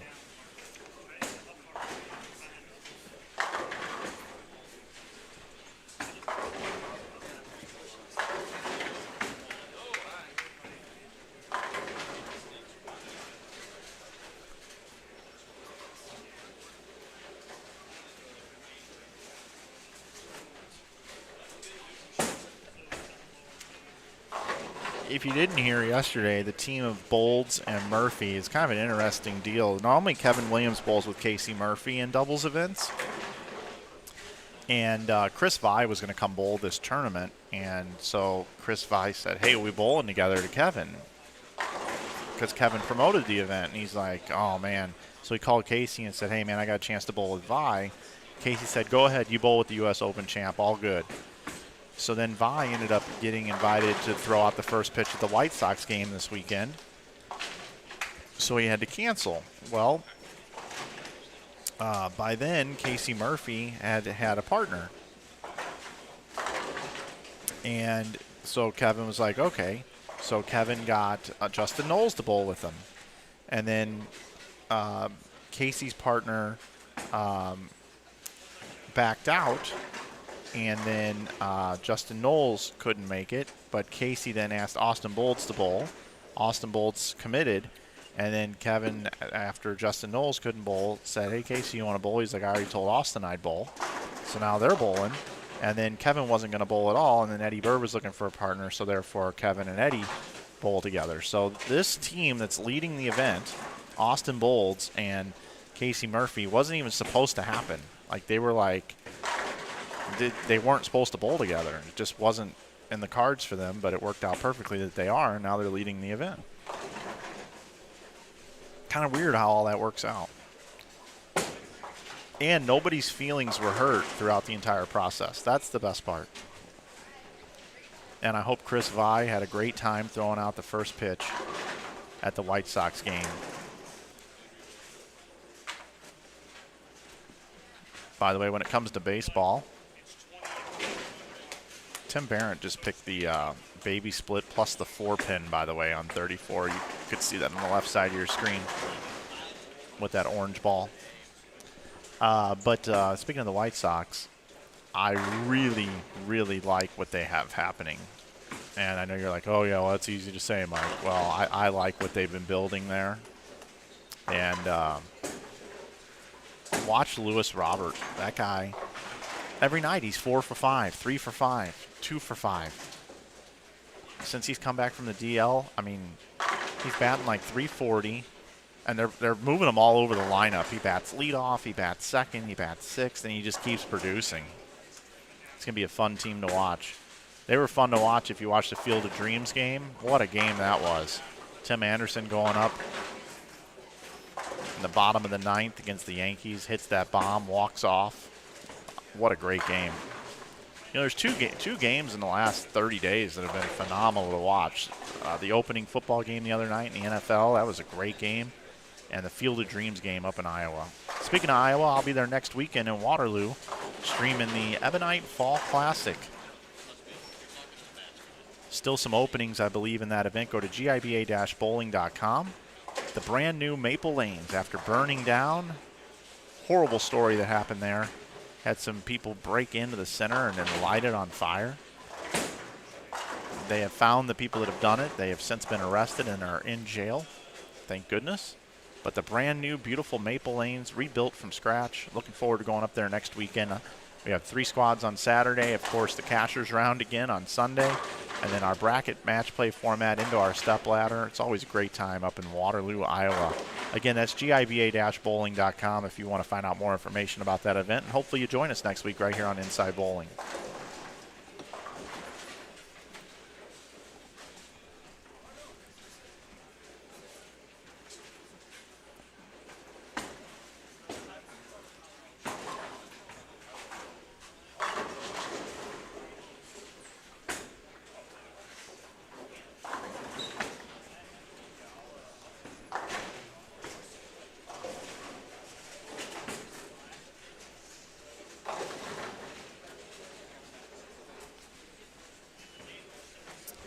Question, are you live streaming the Nightmare Doubles next month in Cabot, Arkansas? I am, actually. I will be there as well. So we got three broadcasts kind of closely together, which is a little unusual for me, but I'm excited to do it. So we got this one here, Springfield Doubles. And if I've done a good enough job, I'll be invited back to do it again. Hopefully that's the case. I may need a few of you to write into the tournament director and let him know. And, of course, Joe and I have a love-hate relationship next weekend in Waterloo, so I'm sure that'll be a real treat going up there. And I say that with the utmost respect and a lot of jest there. Very sarcastic with that one. Joe and I, we've just been buddies for a long time. And then my man Corcus Chisholm and the crew there. Last year I streamed their inaugural event, the Nightmare Doubles, and things went well, and we're back doing it again here this year. Find out information on that on their Facebook page. Shout out to my man Carlos, my graphic designer, made the flyer for him this year. We did that for him, so pretty cool.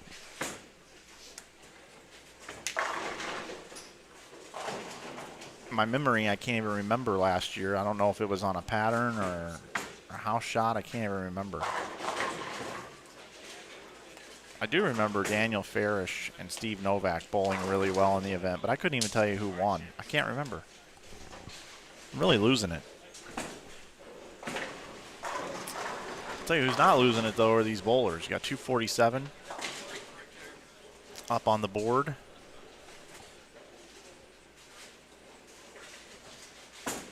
Quentin Collins. Tyrone Stevens can still bowl 228. 225 for Dylan Burns. Travis Bumgarner still bowl 280. Trevor Bumgarner, I'm sorry. I want to call him Mad Bum.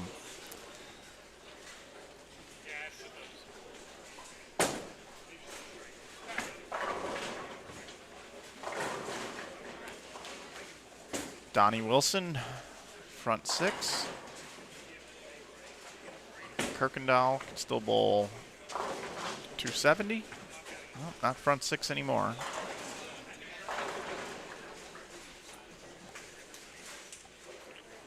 Austin Bowles can bowl 270. Casey Murphy 259.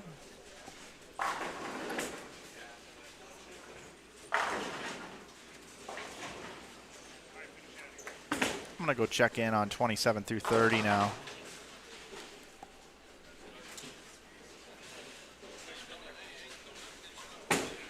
Score's a bit lower here.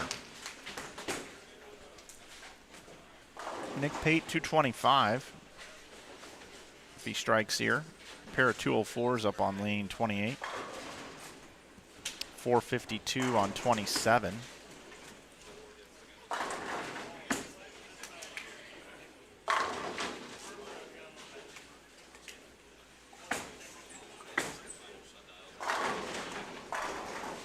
Nick Pate finishes with 225.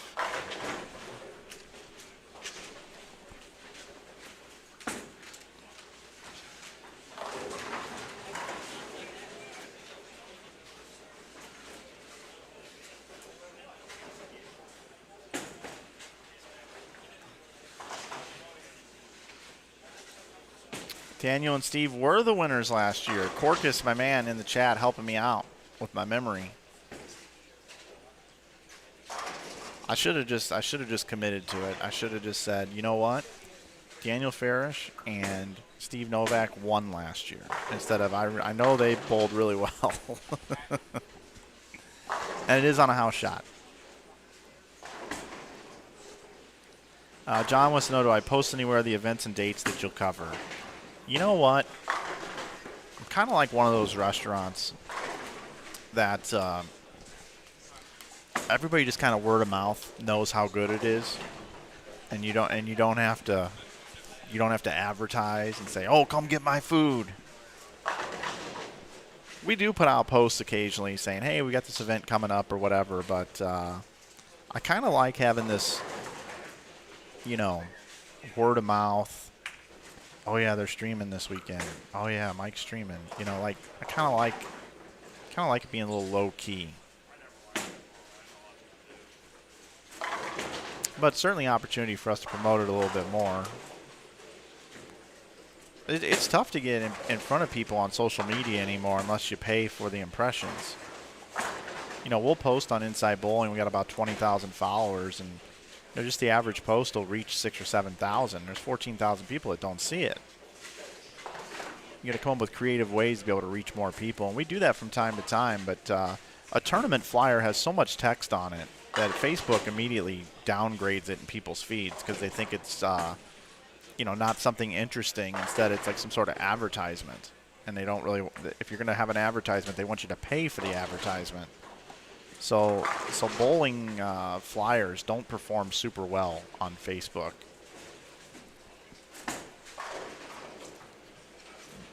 But I can kind of tell you right now, if you want a cheat sheet on what we bowl or what we do and how we do it, is I'm totally snoozing on the job and need to send you back over to where we have bowling. Every year, you can pretty much figure in February we're going to be in Waterloo. We're also going to be in Waterloo in September. And we've missed a couple because of scheduling conflicts, but most of the time we're there.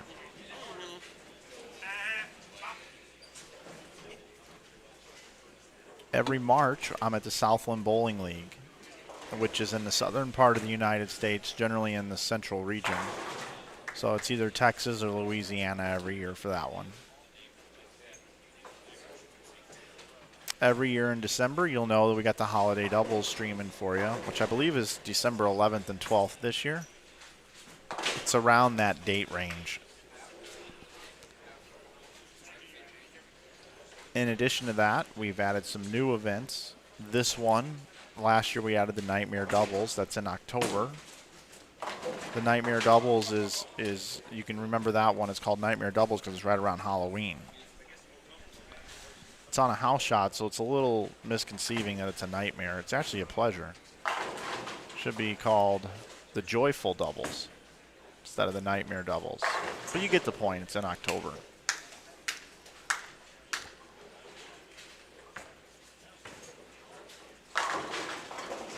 And that's pretty much what you get here, is those events. And then there's some here and there. So the last 2 years, we've done Larry Husky's event in St. Louis, the Ray Orff Doubles. Done that the last 2 years as well. Bit of a homecoming. Go back home to St. Louis for that one.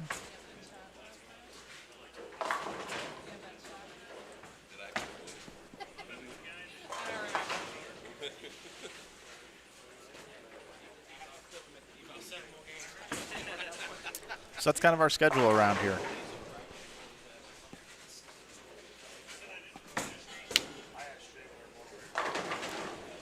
Tell you what, you guys, we could really shock the world. We could get a Super Bowl commercial this year promoting our streams.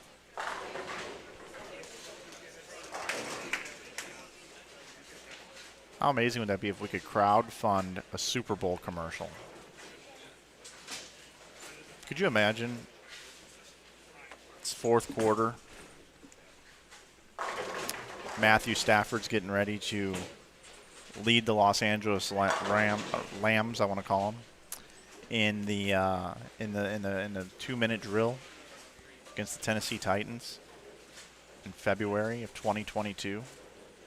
And right when they go to the 2-minute warning break, they come on and says, "Hey everybody, you enjoying the Super Bowl? Well, this ain't nothing compared to Inside Bowling. Head over to Inside Bowling on YouTube and watch these live streams of bowlers participating on local weekend tournaments. Join Mike Flanagan, who's better than Chris Collinsworth, Joe Buck, Al Michaels, Troy Aikman, Tony Romo, and Jim Nance. Tune in to Inside Bowling, and you can see things like this. And then we show the clip of Matt Sanders leaving the 5-7. Then there's a little clip of Matt saying, "I wish you wouldn't put that out there, Mike." If you want to see more things like this and more bowlers getting mad at Mike, head over to InsideBowling.com and watch the next stream. I think that's a 30-second spot. I think we could do that. That'd be a good one.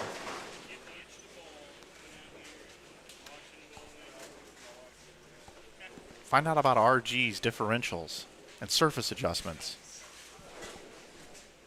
We are a weird group of people over here. I will say that. We are weird. Tell you what. You almost got to be a little bit of a nerd to enjoy bowling. I mean, we overanalyze everything. But so does every other sport, right? Coach Tomlin should not have run the ball there. When Juju Smith-Schuster and Deontay Johnson and Nate Washington, Chase Claypool, Eric Ebron are all available to have the ball thrown to him by Big Ben. Why did he hand it off to Hines there on 4th down, needing 6 inches? That's what we do, right? That's what we do as a society. I don't know if I'd want this to blow up because people would be analyzing every word I say. And that would be trouble. That would not be good for me. Austin Bolds Bowl 248. Casey can still get to 238 here. 270 posted on the board for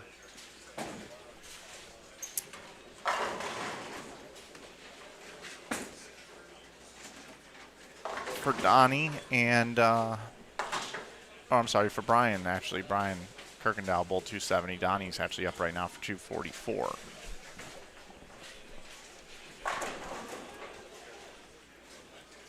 Looks like we're going to have the leaders here in this 5th game.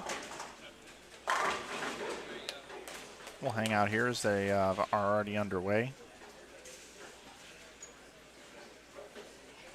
Switch the graphic over to game 5. The green screen is game 5. Purple screen is game 4.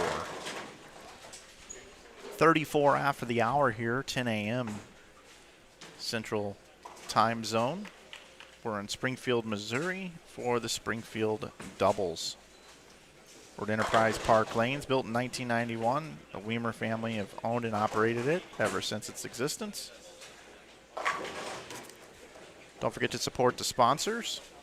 Greater Ozarks Open, Ben Crazy, Wise Guys Screen Printing, Greater Ozarks Pro Shops, and Brunswick.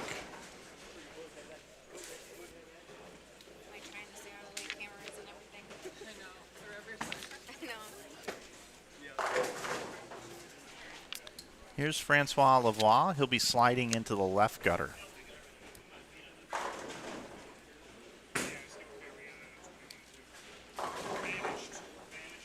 Maybe a little too deep there, Frankie. You got Shea leaving baby splits, and you got Frankie leaving 210s. This will be an interesting pair to watch.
Stephen Radcliffe, I'm catching up on the chat here, says, just imagine all the new viewers who would get to hear you sing every time Charlie Brown bowls.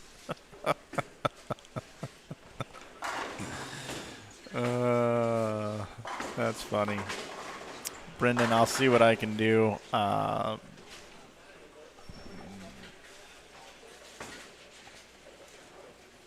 They're not within stream area.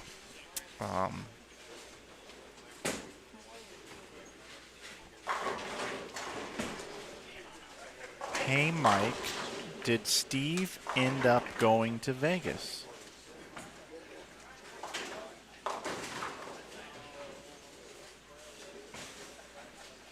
Hey, Mike, did Steve end up going to Vegas? Okay, why should I know what he's talking about here? Hey, Mike, did Steve end up going to Vegas? Steve who? And as soon as you tell me, I'm going to feel like an idiot. Did Steve end up going to Vegas? Sounds like the title of a new movie coming out. Steve Goes to Vegas.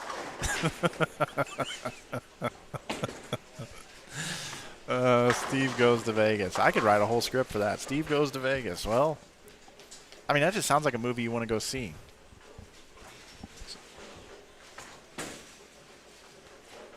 Meet Steve. Steve is unhappy going to work every day. Steve is unhappy raising his 5 children. Steve's wife is driving him crazy.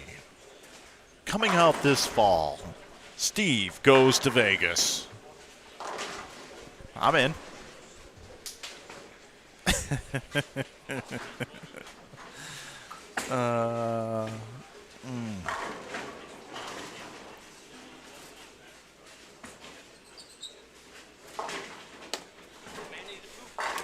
Oh, I got you, Donnie. Donnie, I got you now. Did Steve go to Vegas?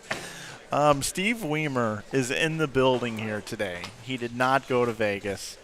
Steve Weimer, proprietor here. He was going to go bowl the Senior Masters. He had a thumb injury. I saw him yesterday, and he said, "Hey, Mike, how's it going?" We had a nice conversation, and I told the story yesterday that Steve Weimer was going to go bowl the Senior Masters in Vegas, but he was unsure, was still maybe going to go, and Donnie was just following up on if Steve went to Vegas. So now I got it. Now I got it, Donnie. Thank you. That was on me. I told you I'd look like an idiot on that one. I really can't remember anything anymore. I can't. I just can't.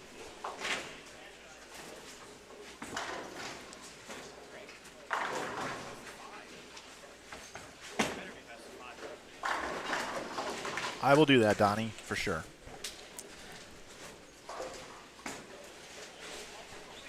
And I know some of you are asking for some standings here. I do have standings after 10 still, but I really want to get those standings after 11, which should be hand-delivered here shortly. My Score Dash driver today is Chris Taylor. He'll be bringing those over to me. It'll be just a moment, and we'll go over that.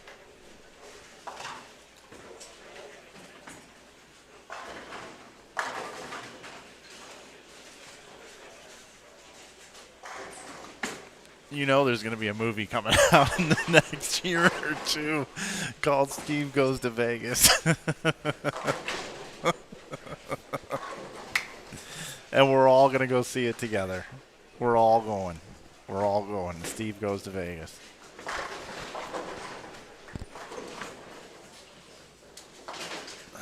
I don't know why I find that so funny, but it is hilarious to me.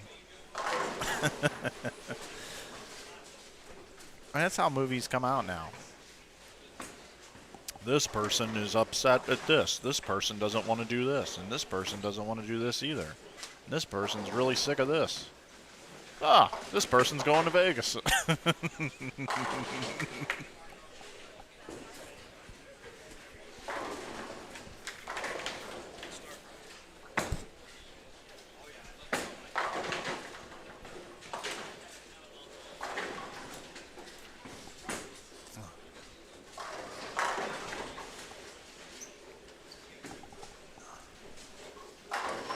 Isn't that really how society works and how it's been ingrained in our brains for years? Like, you know, there's a song, everybody's working for the weekend, right? Oh, I can't wait till the weekend. Well, when you get tired of the everyday life, you want to take a vacation. It's like the old Bill Cosby bit, too, about drinking. You ever seen Bill Cosby himself? And he talks about, you know, that these people put themselves, they get drunk, and then at the end of the story, they're at the toilet, hung over the toilet, saying, "I deserve this," after working all week. Oh, man. I guess the goal in life, isn't it, that every day is like a vacation? Isn't that the recipe for 100% happiness? I think it is.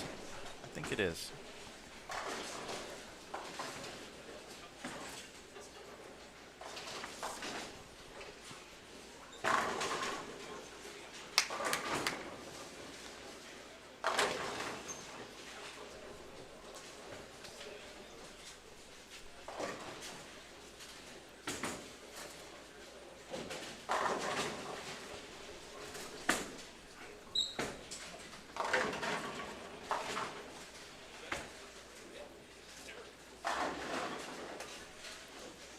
Yeah, you're right, Shane. They do call that retirement.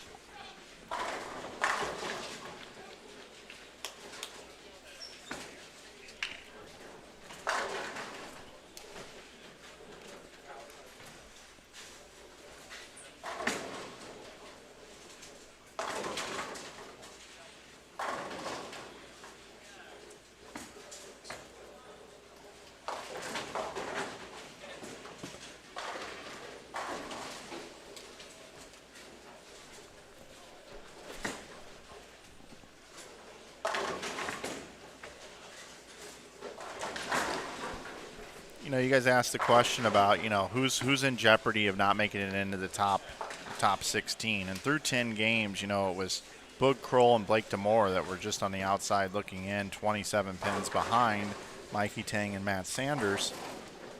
But again, we've had an 11th game in between. But you could see Boog there when he left that 4-9. Just the emotion already coming out this early in the game. Oh, Boog. You hit it too good, bud.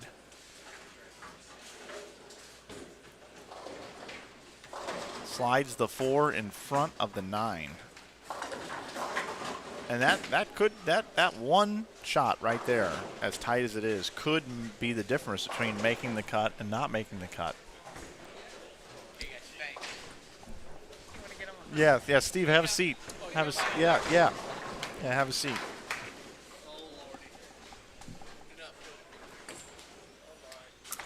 All right, so bring it up just a little bit. Just a little. Yep, there you go.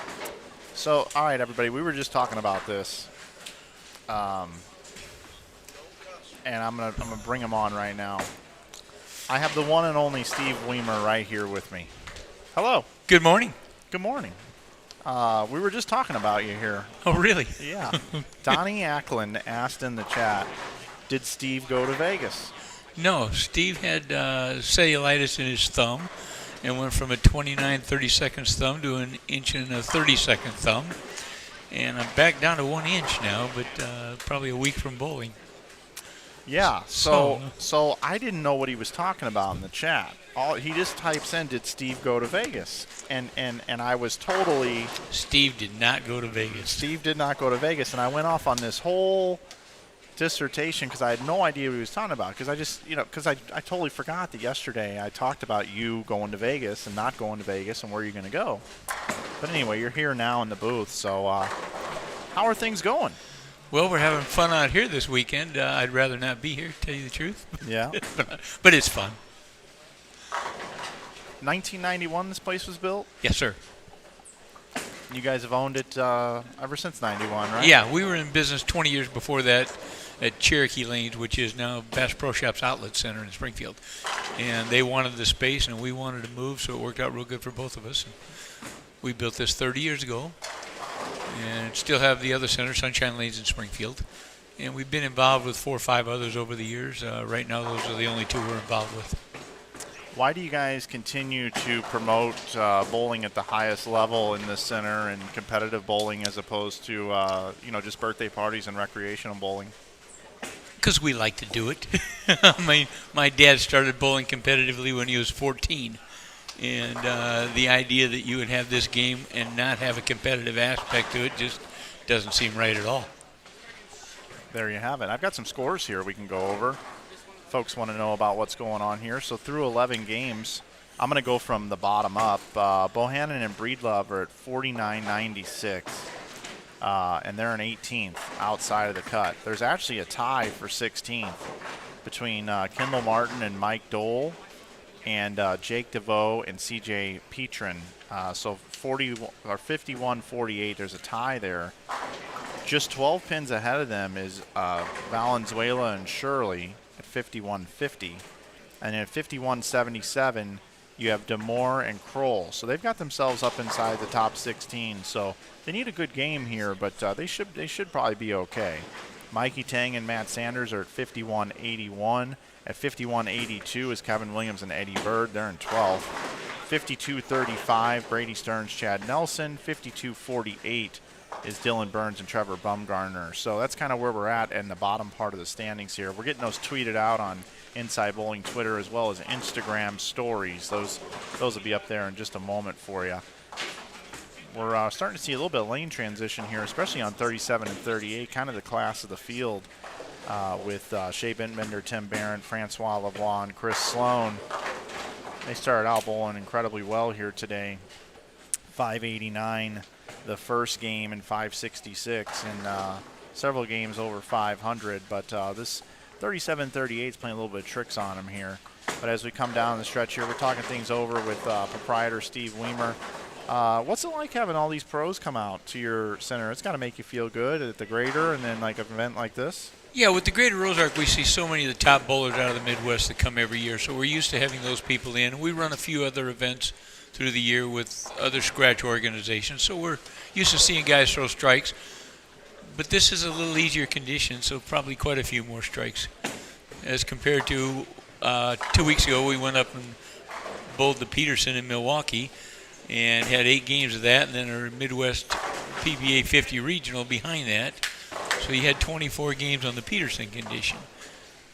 That's interesting compared to this. It certainly is. I did see that somebody won that with 1790. Did you see that? Yeah. How do they do that? Yeah, I think Wriggles wrote an article on it. I haven't had a chance to read it yet, but yeah, really interesting score there. I wanted an update here on Shirley and Valenzuela. Right now, Shirley can strike out for 229. Valenzuela has 223 left, and they are through 9.5 frames, or 8.5 frames, I should say. They're over on lanes 31 and 32. Donnie says, "What's up, Steve? I should be back next year for the Ozarks. All my team members had pandemic issues except for me. Really miss not being there." We miss seeing everybody the last couple of years. You know, we're so used to these people coming through every year, and these people we've gotten to know over 30 years, and to have them not show up a year or two took a lot of the fun out of it. But we had a pretty good event again last year. For the 2020 season, we were down from 1,400 teams to 400. But last year, we were back over 1,100, and I think we'll see an increase again this year. So we should get pretty well back close to where we were. Yeah, 1,400, man. That's outstanding. We had a question, how's Brad Miller and the Shirtless Wonder doing, which is Nick Pate. Nick Pate just threw a strike. He can still get to 268, and Brad can get to 246. So they're doing fine because they came into this game in 13th position. So they should be okay.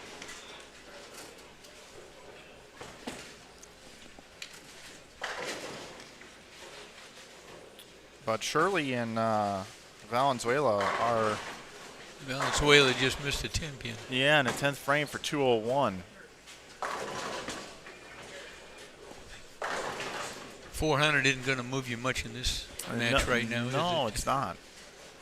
No, and the best Shirley can do now is 197, so they are really in jeopardy.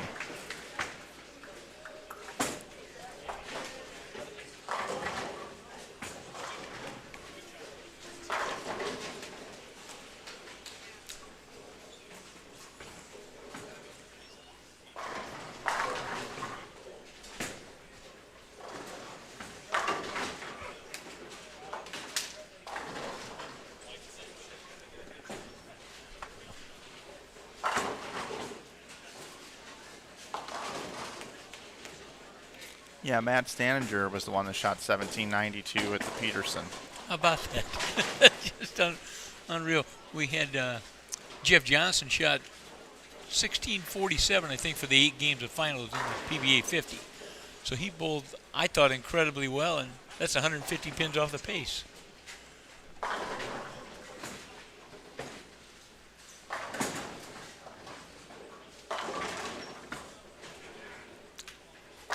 Yeah, I was proud of my 15-20.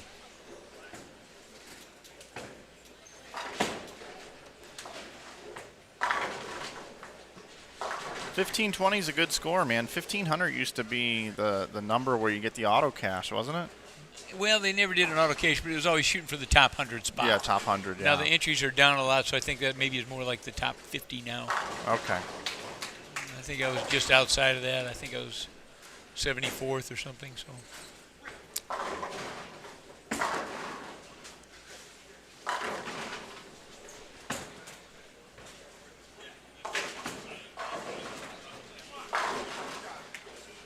Any plans for the center here? I saw you did some painting. Well, we're working on carpet right now, but we're just trying to find patterns and colors and things like that. That's up next on the schedule. Probably carpet both centers this fall sometime. Will there ever be a time that we'll see new masking units in here, you think? I don't like a lot of the old ones. We've changed the patterns a couple of times on these. We can flip them over, and I'm sure we'll do those again. But I look at some of the new stuff. I don't have enough ceiling height in the back end here to go the double deckers. Right. So using these and the things that come out now, I don't like as much as I like this particular style of unit. And since you can do whatever insert in that you'd like, why, I'm sure we'll change those again. We'll figure out what colors the carpet is going to be, and then we'll match the masking units back up.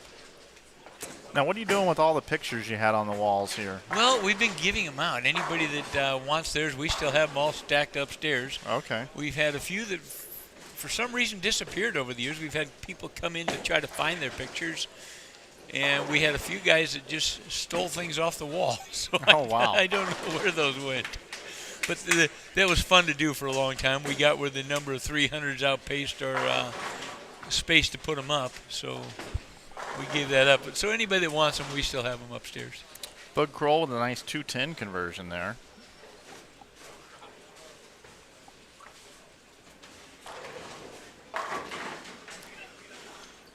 Well, I'm going to let you wrap this up. You got a couple of 300s still hanging out there right now. Yeah, so. we sure do. Sure do. Well, thanks, Steve, for coming by and spending Thanks a little for bit coming. of time, man. It's been a fun weekend. I wish you were in Vegas. Yeah, I wish too. That's Steve Weimer, everybody. It's nice of him to stop by. Right on cue. Right on cue. Perfect.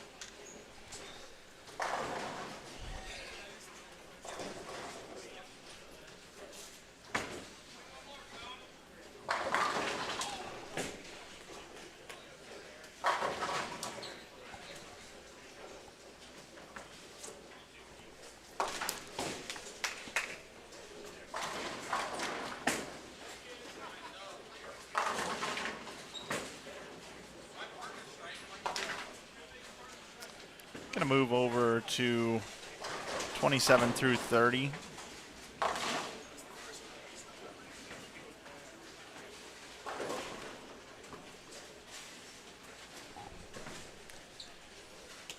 And I said at the beginning of the day I had a pick to win the event.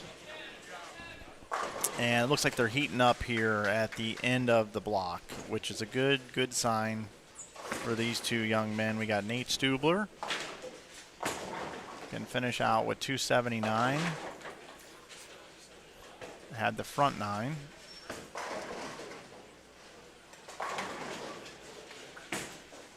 Cameron Crow can bowl 270.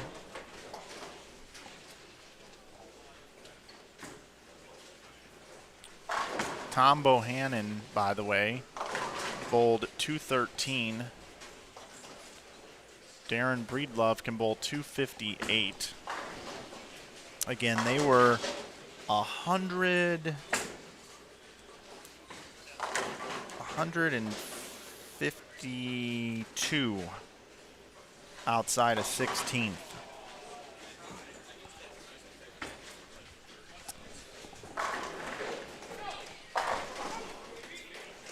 Kendall Martin and Mike Dole.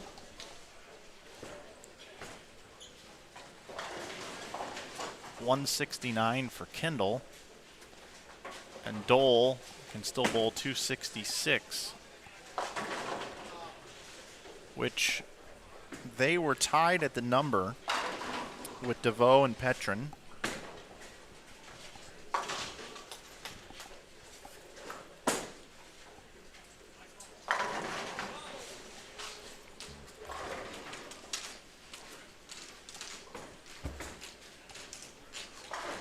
Shirley and Valenzuela bowled 386.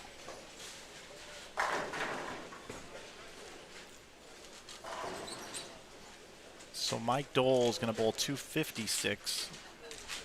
So they are going to stay ahead. Actually, they're going to go around Michael Shirley and Chase Venezuela. So it looks like out of the 18 teams that we had here, Tom Bohannon and Darren Breedlove are going to finish 18th. Michael Shirley and Chase Valenzuela is going to finish 17th. And the other 16 teams are going to make it. That's my unofficial call at the moment, but that's what I see.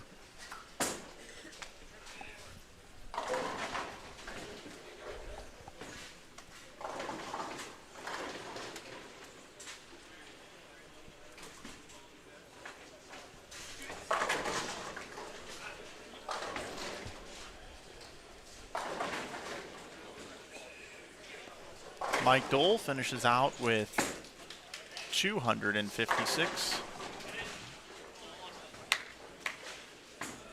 Make that 265. Backwards.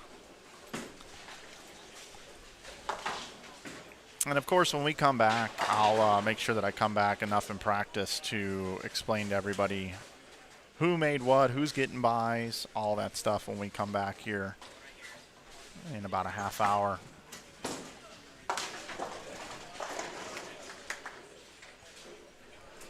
So again, it looks like Tom Bohannon and Darren Breedlove for sure will not be making the top 16. And it looks like Michael Shirley and Chase Valenzuela, by only bowling 380 the last game, are probably going to fall down to 17th is how I have it on the scoreboard.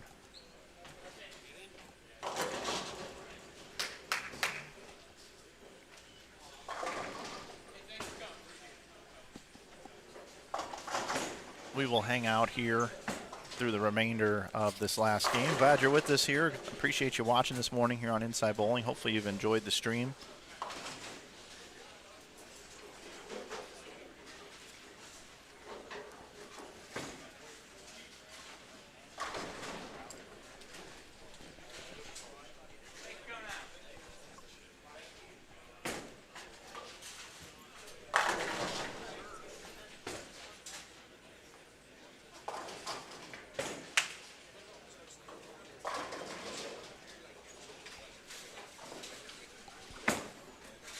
So Brady Stearns can bowl 203. Chad Nelson can only bowl 178. Kevin Williams, 227. Eddie Bird, 233.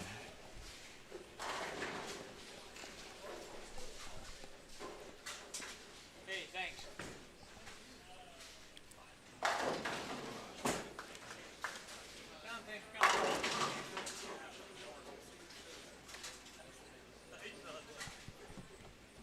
Chad Nelson and Brady Stearns were 52-48.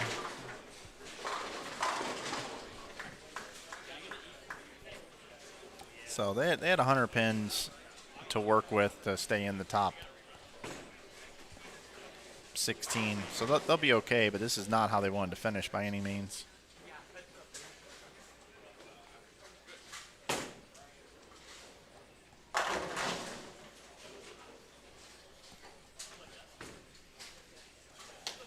Boog and Blake finish at 427.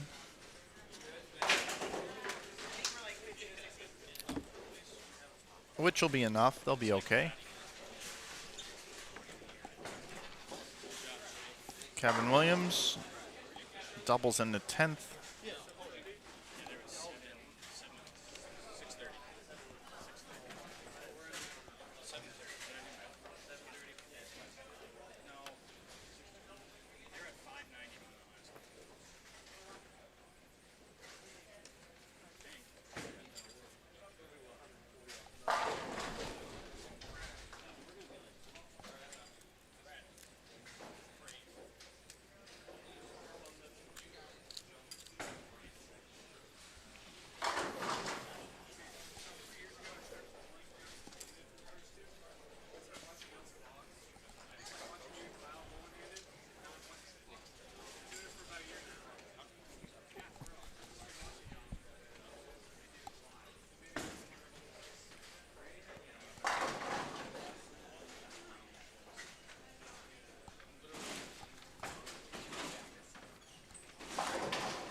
There you go, Eddie. Just throw that 4-pin down. The town is Las Vegas. The man is Steve. Put them together. What does that leave? Steve Goes to Vegas, coming out this summer. From Paramount Studios.